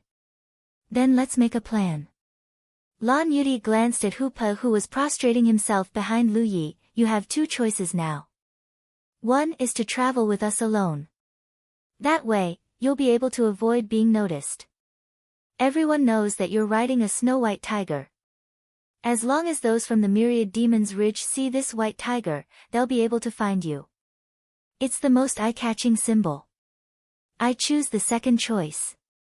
If the cultivators from the Myriad Demons Ridge took Hupa as their target, then Hupa would definitely die once he was separated from him. Humph. Lan Yudi snorted softly. Then take this big tiger with you. If you encounter any danger, it'll be easier for you to escape. She slowly stood up, her spirit energy having returned to normal. Looking at everyone with a serious expression, she said, we'll follow the original plan. We'll split into 2 groups. I'll protect junior brother Lu and try to avoid the cultivators from the Myriad Demon's Ridge. I'll leave the rest to you. The other 6 stood up and responded, yes. Then let's go. This group of people was very straightforward. Now that they had contacted Lu Yi, they were ready to act. After all, staying here would only increase the number of variables. Lu Ye's mood was complicated. He never thought that a little fifth-order cultivator like him would affect the situation of the entire spirit stream battlefield. For a moment, he didn't know whether to feel honored or nervous. Many thanks, everyone, he bowed deeply. Whether the situation was as Lan Yudi and the others had said remained to be verified, but there was a high probability that this group was not deceiving him. He wasn't going to refuse their kindness. Firstly, he wanted to verify their words. Secondly, if the situation was really so serious, he definitely wouldn't be able to survive with his current fifth-order cultivation. If he wanted to survive, he could only rely on the power left behind by the Blue Blood sect. Ha! Lan Yudi chuckled, that's more like it. But if you really want to thank us, then live well. We don't know about the grievances of the previous generation, but if you die, then our mission will have failed. Saying so, she raised her hand and wiped her battlefield mark. A blue light flew towards Lu Yi. Lu Yi raised his hand to meet it, and the blue light fell into the back of his hand. Lu Yi felt that another brand had appeared in his battlefield mark. At that moment, a message came from his battlefield mark. Lu Yi checked it and found that it was from Green Feather Mountain Xie Jin. Junior brother Yi, I heard some rumors. I don't know if it's you. If it is you, be careful. Myriad Demon's Ridge seems to have dispatched many people to look for you. Lu Yi thought about it for a moment before replying, many thanks for informing me. Even Xie Jin had heard some of the recent rumors. It was obvious that this matter had become a hot topic in the entire Spirit Stream battlefield. When he sent this message, the 6 people from Purple Cloud Mountain had already left under Chi Xian's lead. Lan Yudi stayed behind.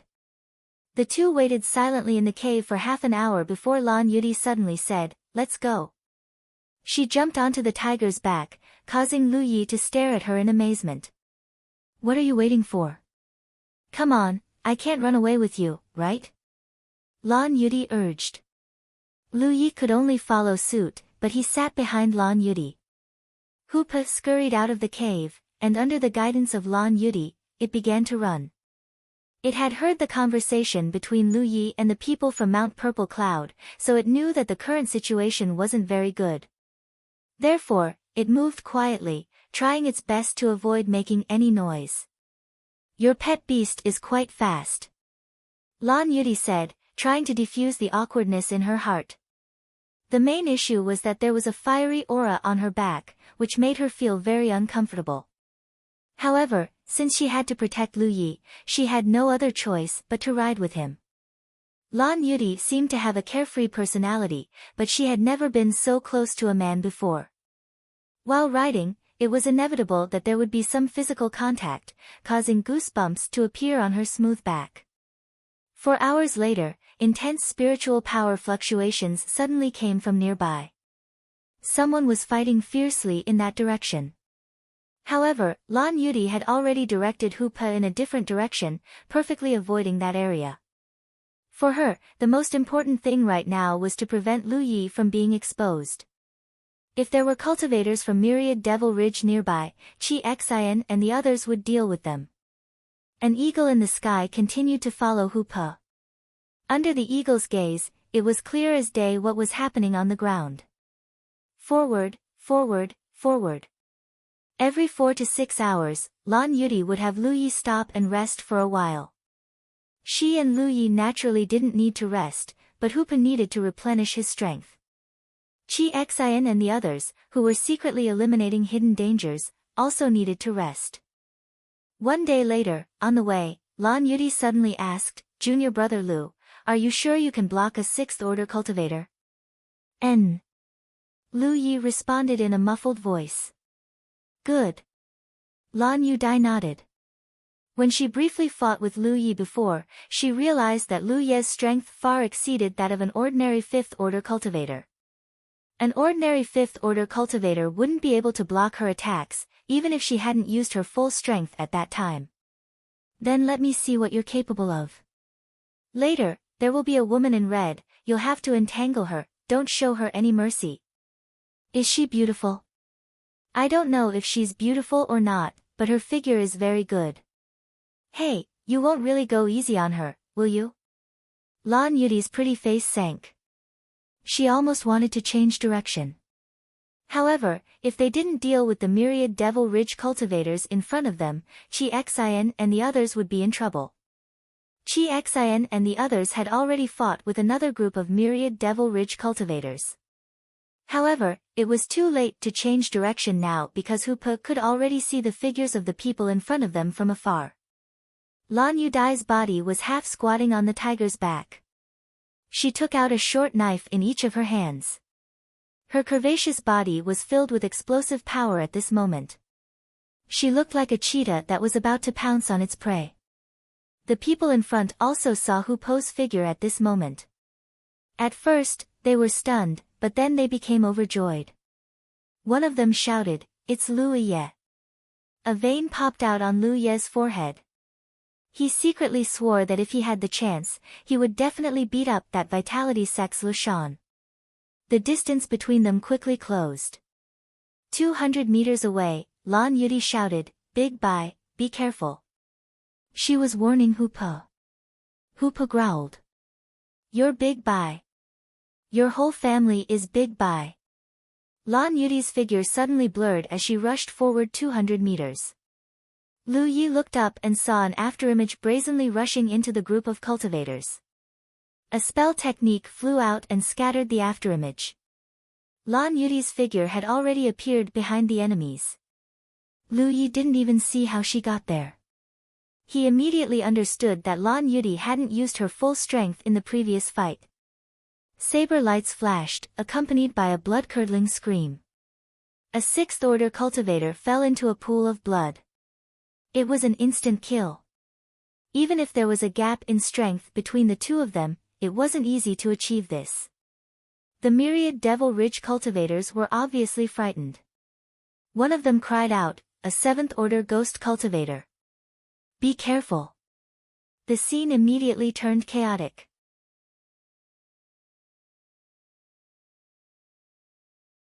Chapter 149. At the same time that Lan Yudai killed one of the enemies, Hoopa was already 10 meters away from the group of people. A spell technique flew towards him, but Hoopa's charging figure suddenly slid to the side, nimbly dodging the attack. At the same time, Lu Ye's figure leapt up, stepped on the tiger's back, and directly attacked a woman in red. Lan Yudai was right, this woman's figure was very good, especially her chest, which was quite heavy. She was a magic cultivator, and the spell technique that had attacked Lan Yudai and Hoopa before was cast by her. She was also Lu Ye's target. In mid-air, Lu Ye raised his hand, drew his sword, and slashed out. A spell technique that was heading towards him was cut apart, and spirit energy exploded. Another spell technique flew towards him. Although her casting speed wasn't as fast as Dong Shu Ye's, it wasn't slow either. Lu Yi couldn't avoid it. A flush of red appeared on the woman's face. She had hit him, and with her 5th order cultivation, even if he didn't die, he would be seriously injured. She was rich. She seemed to have seen a mountain of spirit stones, an amount that she wouldn't be able to use in her lifetime. Many sects in the myriad Devil Ridge had issued a bounty for Lu Ye. No matter who killed Lu Ye, they could go to those sects to receive the bounty. If these bounties were added together, it would be a fortune that would move even a true lake stage expert. So, seeing that her spell technique had succeeded, the woman in red's mood surged. However, in the next moment, Lu Yi had arrived in front of her, his long sword covered in fiery red spirit energy slashing down. As the sword light flashed, the woman instinctively pushed her spirit energy barrier to block in front of her. With a crisp sound, the sturdy spirit energy barrier shattered, and the sharp sword slashed down diagonally from the top of the woman's head, cutting through her slender neck without any hindrance. The last thought that flashed through the woman's mind was, how did this Lu Yi appear in front of me? Her vision turned upside down, and her large eyes blinked twice before her consciousness fell into darkness. The last thing she saw was Lu Yi stabbing at the back of one of her junior brothers. The battle started and ended very quickly. After Lu Yi killed the 6th order spell cultivator, he also killed a 5th order weapon cultivator, and then, that was it. Although she was also a 6th order Dharma cultivator like Dong Shuyi, the red-clothed woman's strength was much weaker than Dong Shuye's. After all, the former had fallen from the 7th order. Although his cultivation was no longer the same, his means were still there. Coupled with the fact that the woman had allowed Lu Yi to get close to her due to her agitated state of mind, how could she have a good ending? Dong Shuye's life was lost after Lu Yi, and Lu Ye's life was lost. Lu Ye's heart, and Lu Ye's and Lan Yu die, and Lan Yu die. This guy's killing people, both of them thought so. There were 5 cultivators from the Myriad Demon's Ridge in this group. 2 of them were at the 6th level, while the other 3 were at the 5th level. Lan Yudi's original plan was to have Lu Yi restrain the female Dharma cultivator for a while. After she dealt with the others, she would then deal with the Dharma cultivator. However, Lu Yi had slaughtered the Dharma cultivator with just a few slashes and even helped her kill one. I've underestimated you. Lan Yu Dai was very satisfied with Lu Ye's expression. She secretly sighed that a starving camel was still bigger than a horse. The last disciple of a behemoth at the end of its road was so amazing. If the people of Myriad Demon Ridge saw his performance just now, they would be even more determined to eradicate him. Now, Myriad Demon Ridge wanted to kill Lu Yi, but it was only related to the survival of Blue Blood sect. As long as Lu Yi was killed, Blue Blood sect would be removed from the sect in 2 months. If they knew that this Blue Blood sect disciple could kill enemies above his realm so easily, they would be even more uneasy.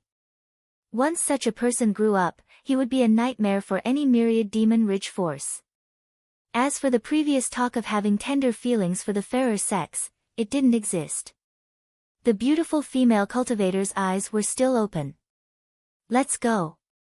Lan Yu Dai called out, and Hoopa ran over. He wanted to help just now, but the battle ended too quickly, leaving him no room to do anything. The 2 of them continued on their journey. Lan Yu Dai's heart was heavy. Although the battle just now had ended quickly, it also revealed a problem. Those from the inner circle would soon arrive. There would definitely be more powerful enemies ahead.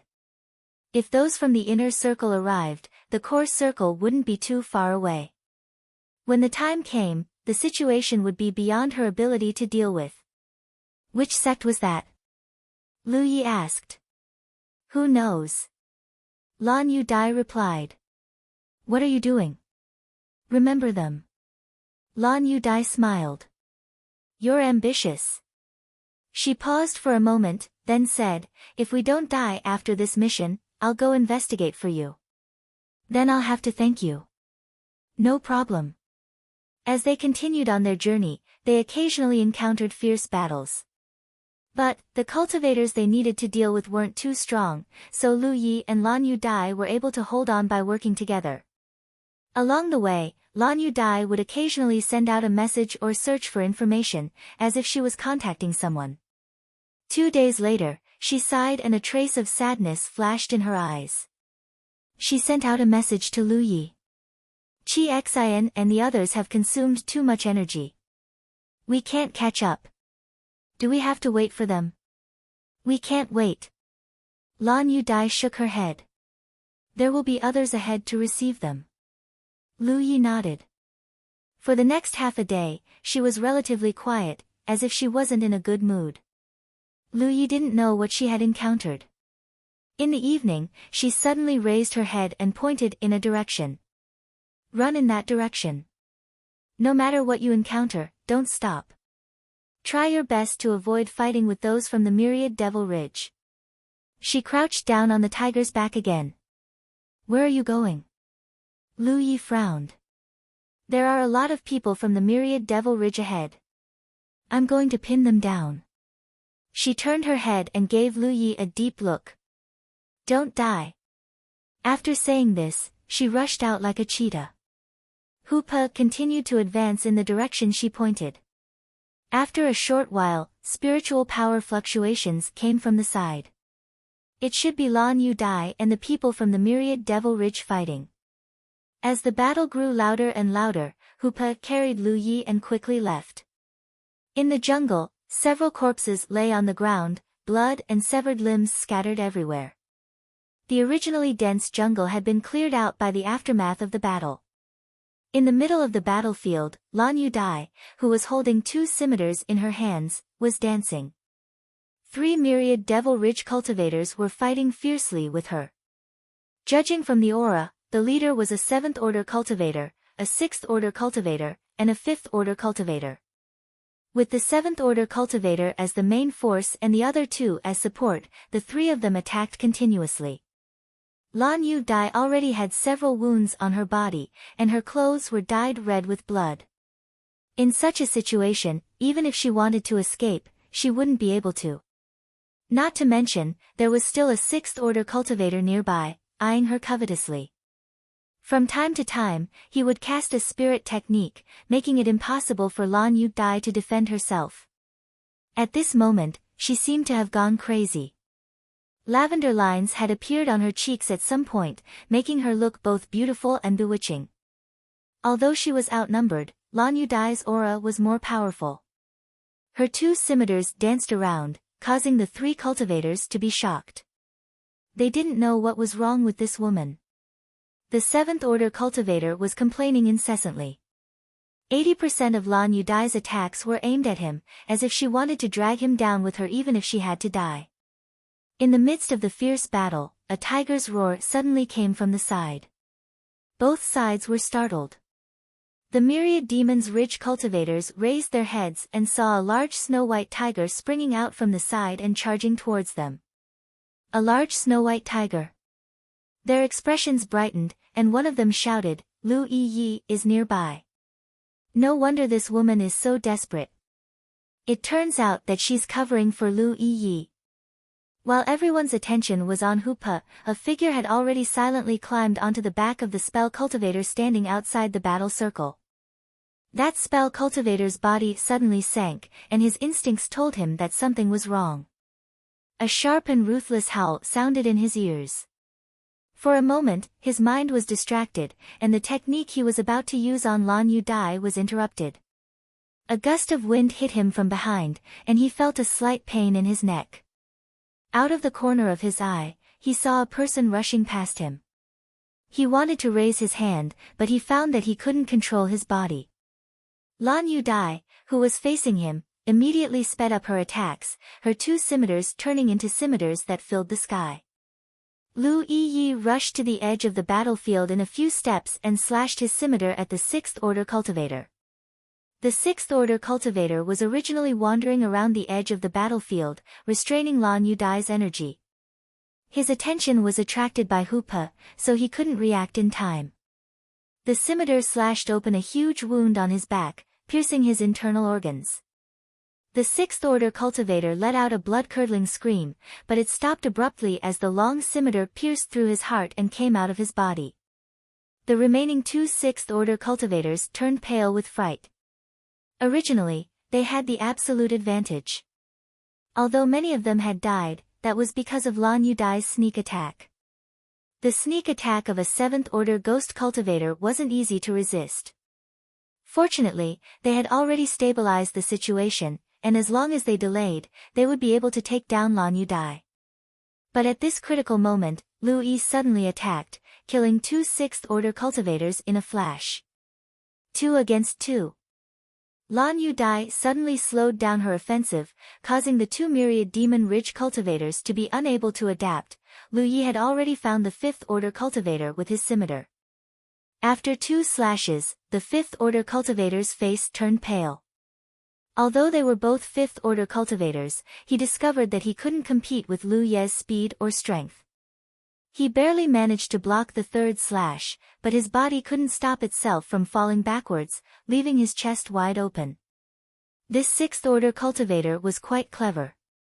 When he realized that something was wrong, he had already reached into his storage bag and took out a golden body talisman and slapped it on himself. Enveloped by the golden light, he felt a sense of security. With a crash, the golden light shattered and a huge wound appeared on the sixth-order cultivator's body. Blood gushed out as he fell backwards. Hoopa pounced over and bit the sixth-order cultivator's neck. With a crack, the bones in his neck broke, and Hoopo's mouth was filled with blood. At this moment, the seventh-order cultivator flew back several meters. He suddenly raised his sword in front of him and spat out a mouthful of blood. His sword immediately turned into a stream of light and shot towards Lu Yi, arriving in front of him in the blink of an eye. Sword manipulation. Lan Yudai's beautiful face turned pale.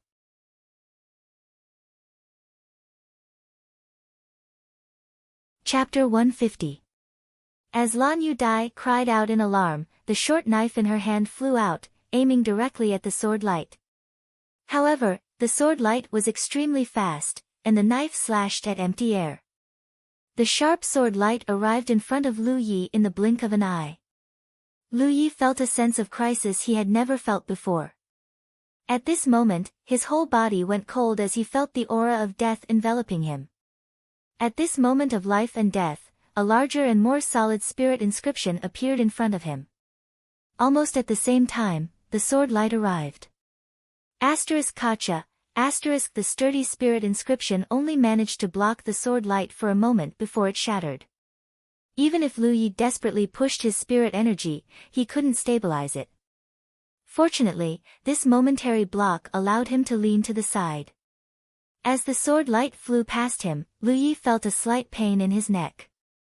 Without any hesitation, he was about to rush forward with his dagger when he felt another gust of wind behind his head. He hurriedly urged his spirit inscription to protect his back. Kacha, the spirit inscription shattered and Lu Yi rolled on the ground. He felt a burst of energy above his head and when he looked up, he saw the sword light. Wang, the sword light buzzed as it changed direction and attacked him for the third time. Lu Ye's concentration was high. This thing's lethality was the strongest he had ever encountered. If he was careless and was hit by it, he would die without a doubt. Just as Lu Yi stared at the sword beam and was about to activate the defensive spirit rune, a scream suddenly came from the side.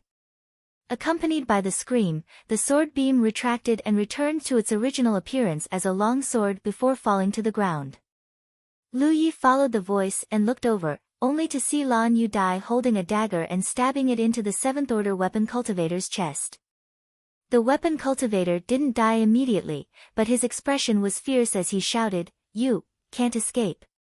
Lan Yudai stretched out her hand and the dagger she had just thrown flew back to her. She quickly backhanded it and cut the man's neck. Blood spurted out, but she managed to dodge in time. The seventh-order weapon cultivator fell to his knees and clutched his throat with both hands. A red light flew out from his body and landed on the back of Lan Yudai's hand. The lavender lines on her face slowly faded and Lan Yudai's figure staggered a few steps, seemingly unsteady. Lu Yi hurriedly stepped forward and supported her.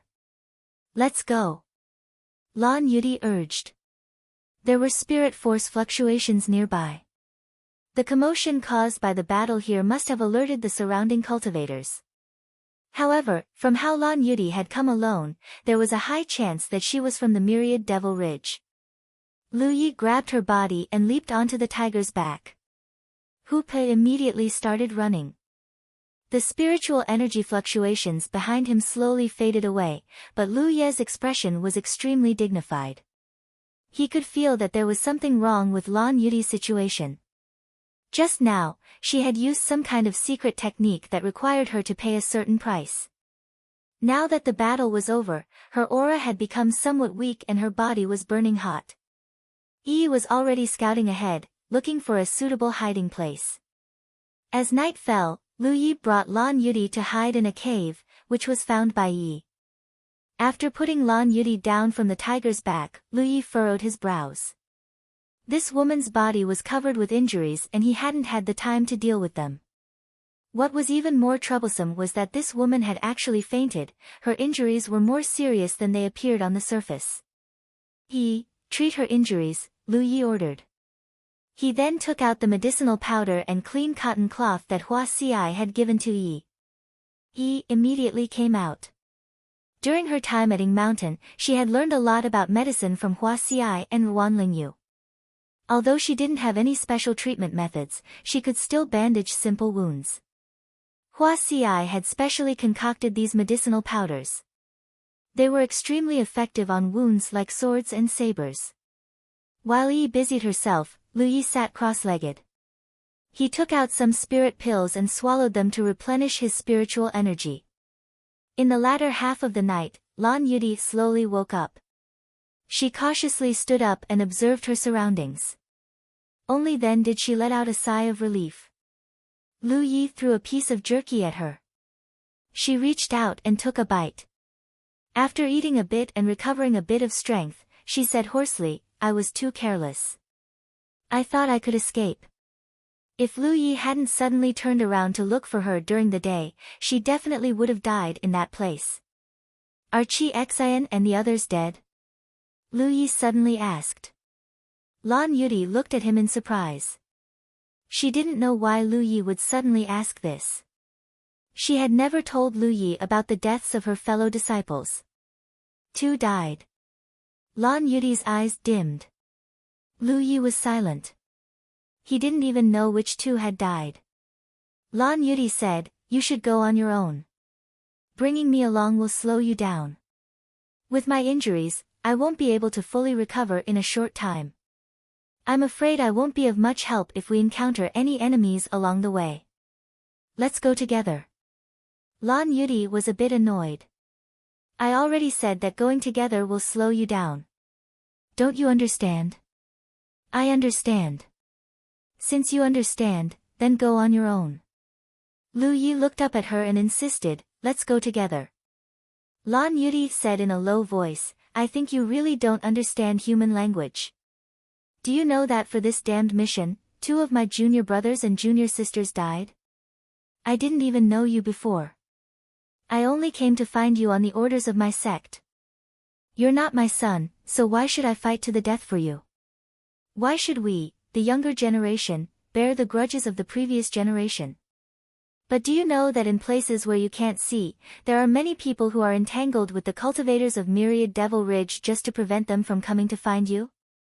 During this time, the number of declarations of war between sects has increased by several dozen times compared to before. What are we doing this for?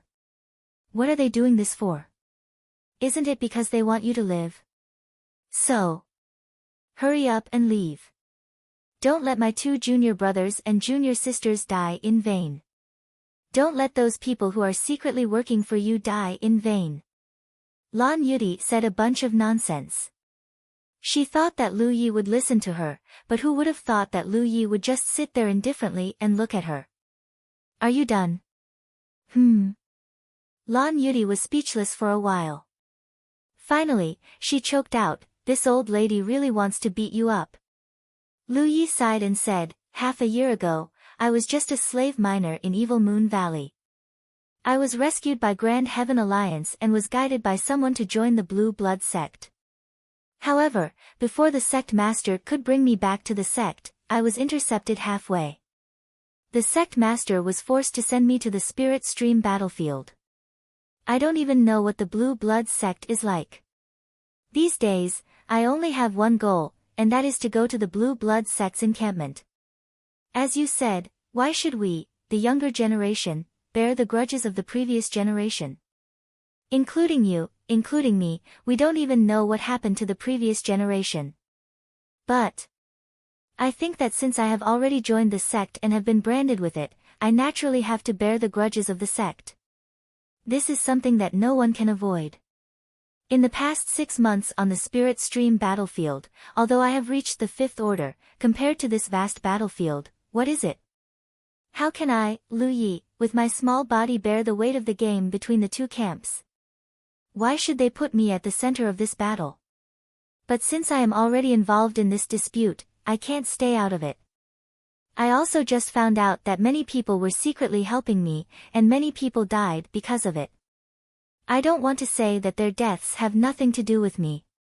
Whether it was because of the orders of the sect or because of my friendship with the Blue Blood sect, they were all helping me. I will remember this kindness in my heart. Lan Yudi looked at him quietly. Originally, she was quite resentful about the task given by her sect. After all, they didn't know Lu Yi before, but because of her sect master's order to protect him, 2 people died. There were also those who died in the wilderness. How pitiful and sad it was. But now, it seemed that the most pitiful and sad was this young boy in front of her. Yes, with only a trivial 5th order cultivation, he had become the center of the game between the 2 camps. So many myriad Demon Ridge cultivators wanted to take his life, and many of them were masters from the sect's core. How much pressure did he have to bear? This was not the situation he wanted, but it had become a vortex of struggle. If it were her, she would have been unable to bear it long ago. So, what do you want to say? So. Lu Yi smiled at her. I want to live. I don't care what grudges the previous generation had, and I don't care why my sect is being targeted like this. Since there are so many people secretly helping me and dying because of me, then I want to live. You're right, I can't let those people die in vain. My cultivation is still low, so I don't have the qualifications to talk about revenge, but as long as I live, I will have the opportunity. Those people from Myriad Demon Ridge had better kill me before I return to the Blue Blood sect, otherwise, one day, I will make all the forces from Myriad Demon Ridge who targeted me pay the price. Lan Yudai looked at him foolishly. Listening to his childish and irrational words, she finally blurted out, I'm afraid you're crazy. In the end, he was still a young man. Occasionally, he would say some hot-blooded and arrogant words. After interacting with Lu Yi for the past few days, Lan Yudi had thought that he was an introverted person. But now, she discovered that she was wrong. I won't leave you behind. Lu Ye's next words made Lan Yudai vomit blood. If I leave, I'm afraid you won't live long. Rest well tonight and we'll set off tomorrow morning. Lan Yudai looked at him angrily, but Lu Yi looked back at her calmly. After a while, Lan Yudai looked away, knowing that she couldn't persuade him. Suddenly, her face tightened. Did you change my clothes? Only now did she realize that her clothes had been changed. She was wearing a set of men's clothes, and judging from his body shape, it should belong to the young man in front of her. Moreover, her wounds had been properly treated. She didn't know what kind of medicine had been applied, but she still felt a numbing sensation. No. Lan Yudai's face instantly turned red. You saw everything? I said it wasn't me. Lu Yi defended himself. Lan Yudai's face became even redder. If it wasn't you, then did Dabai change my clothes? Hoopa looked up at her, a little unhappy.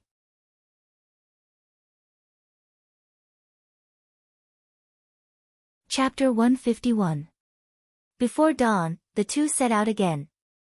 Lu Yi didn't know what method Lan Yudai used, but she seemed to have the ability to detect the nearby environment. Under her guidance, the two were able to avoid many potential dangers. This was because Lu Yi often felt the world energy fluctuations of cultivators fighting nearby, and those world energy fluctuations were obviously very powerful. Lu Yi understood that the cultivators from the inner circle had already rushed over and were confronting each other. One day later, under the guidance of Lan Yudai, Lu Yi entered a mountain valley. Lan Yudai, who was sitting in front of Lu Yi, fiddled with her battlefield imprint. Soon, a dozen people rushed over from a direction. This group seemed to have experienced many battles as many of them were injured. They're on the same side, don't worry, Lan Yudai quickly said when she noticed Lu Ye's nervousness. The group of people rushed over, but before they could get close, Lan Yudi raised her hand and shouted, Are you the senior brothers from the Big Dipper sect? The bearded man in the lead also showed his battlefield imprint to Lan Yu Dai and responded, yes. Soon, the dozen people rushed over under the bearded man's lead. Lu Yi looked at this group. 2 were 7th order, 3 were 6th order, and the rest were 4th order or 5th order. Their overall strength was quite good. Lan Yu Dai jumped off the tiger's back and looked up at Lu Yi with an apologetic expression, I can only accompany you up to here. You'll have to walk the rest of the way by yourself. There will be others looking for you. A day ago, she had asked Lu Yi to leave her behind, but Lu Yi didn't agree. In desperation, she could only contact the nearby Union sect, which led to the current situation. Lu Yi didn't want to leave her behind because he was afraid that she would encounter an accident. Since the previous battle, Lan Yu Dai had become a little weak. If she encountered a strong enemy alone, she wouldn't be able to resist. Hearing her words, Lu Yi understood her plan and nodded, understood. You're Lu Yi. The bearded man looked at Lu Yi on the tiger's back. Lu Yi nodded and met the dozen gazes opposite him. The bearded man grinned and said, our cultivation is not high, so we can't be of much help. However, the people of the myriad demons ridge can't bully us. We'll block the pursuers for you. You can go and live. The banner of the Jade Blood sect should not fall. Lu Yi looked at this group of people with a complicated expression. He had never seen them before and had never interacted with them. However, at this moment, they had all come for him. They were like this, the people of Mount Purple Cloud were like this, and the people who were fighting with the cultivators of Myriad Devil Ridge in unknown places were also like this. Lu Ye's thoughts churned. He suddenly realized that even though he was just a little 5th order cultivator and had always been cultivating alone, he wasn't alone. Behind him stood the Blue Blood sect and the colossal Grand Heaven Alliance. No matter what kind of grudges the previous generation had, no matter why they wanted to put the vortex of conflict on themselves, there would always be many people who died because of it. The Jade Blood sect's Lu Yi was not only his name, but also his symbol. This symbol was enough for a group of people like the bearded man to entrust their lives to him after a few simple words. Live, I must live. There had never been a moment when his will to live was so strong. Lu Yi sat on the tiger's back and cupped his fists solemnly to the people below, if I don't die, I will definitely drink and chat with my senior brothers. Everyone returned the salute, and the bearded man grinned, then we will wait for you. Lu Yi turned around and flew away with Hu Pa. Soon, the sound of fighting could be heard behind him. Climbing up a nearby mountain, Lu Yi looked back and saw that the dozen people from Big Dipper's sect were besieged by many cultivators from Myriad Devil Ridge who were chasing after them. Many cultivators who heard the commotion gathered from all directions. In just a short moment, there was a chaotic battle of more than 50 to 60 people, and the number was still increasing. However, there were obviously more people from Myriad Devil Ridge. They surrounded the people from Grand Heaven Alliance in the middle, and the power of their spells was constantly released. Someone was knocked to the ground and dragged his seriously injured body towards the enemy. Before he died, he cut down a cultivator from Myriad Devil Ridge. Someone roared and rushed into the enemy group. He used some unknown method and exploded, making the enemy dizzy.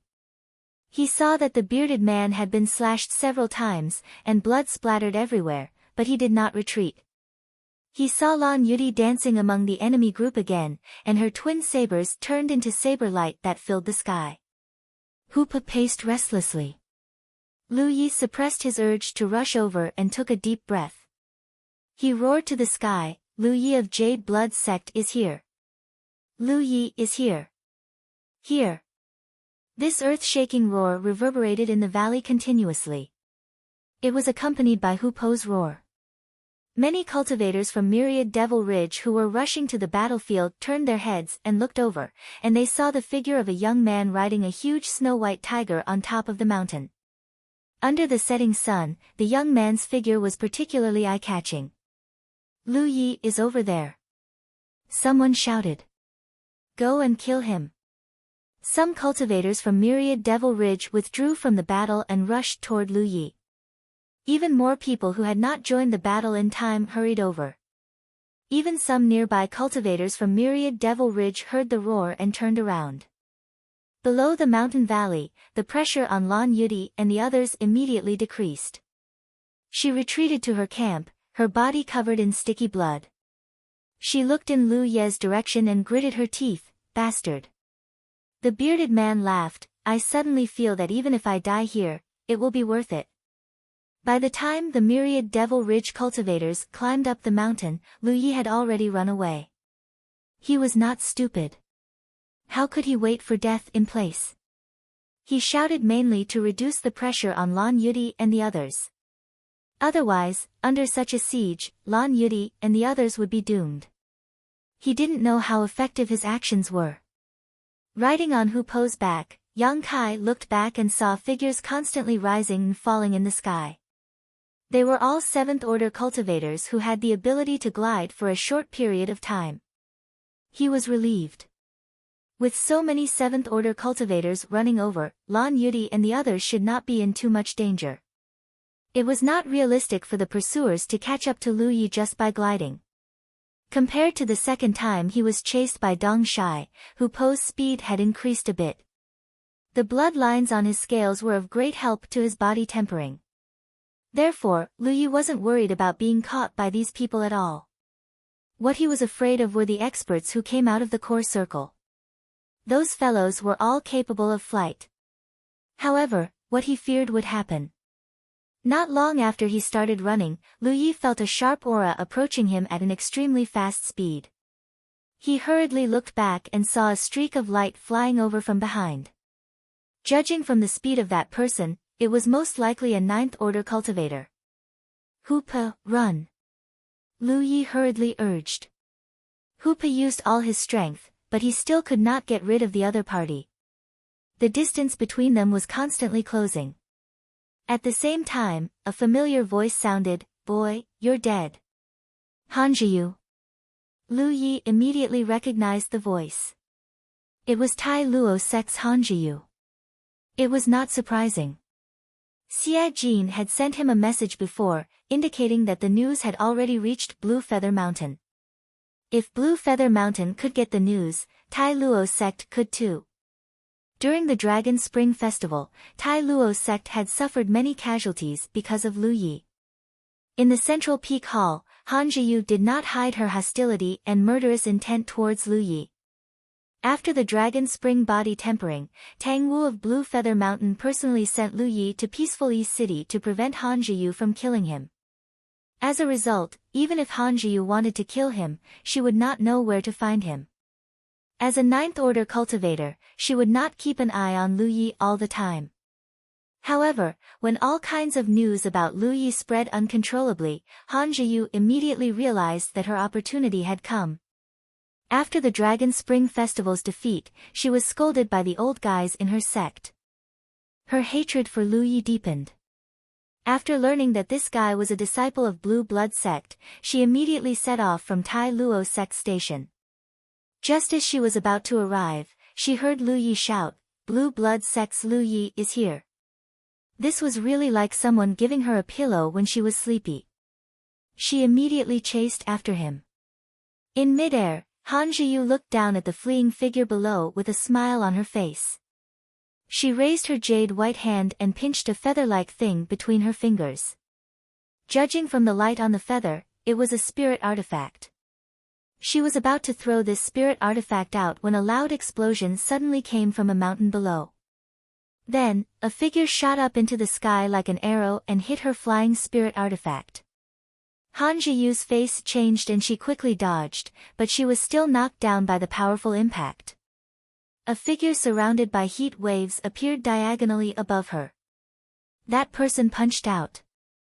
"Get down!" The powerful attack came and Han Jiyu was caught off guard. She could not dodge it and hurriedly pushed her spirit energy barrier to block the blow, but her body was still knocked down diagonally by the punch. With a bang, she hit the ground and got up with a dirty face. She screamed like a madwoman, "Tang Wu, this old lady will never forgive you. You speak as if we were friends in the past." Tang Wu sneered and rushed towards Han Zhiyu with his fist raised. Enough nonsense, eat my fist first. One was a body cultivator and the other was a dharma cultivator. Both of them were ninth order cultivators and were old rivals. They immediately fought fiercely. However, Tang Wu was stronger than Han Zhiyu to begin with. Coupled with the fact that he had the upper hand, Han Zhiyu was soon beaten into a daze. Her hair was disheveled, and she cried out, "Green Feather Mountain and the Blue Blood sect have no relationship." Tang Wu snorted coldly, "This old man is not here for the Blue Blood sect." Han Zhiyu immediately understood that this meat barbarian was not here for the Blue Blood sect, but for her. In this game between the two camps, some were here because of the friendship between the previous generation and the Blue Blood sect, some were here because of personal grievances, and some were here to hone themselves. Mobile users, please browse. You're tuning into the Blissful Bookshelf YouTube channel. We're so grateful for your support, and don't forget to subscribe to join us on this incredible journey through captivating stories. Your generosity through donations truly makes a world of difference, as it's the primary source of revenue that allows me to expand and enhance this channel for you. Thank you from the bottom of my heart for being a part of this adventure.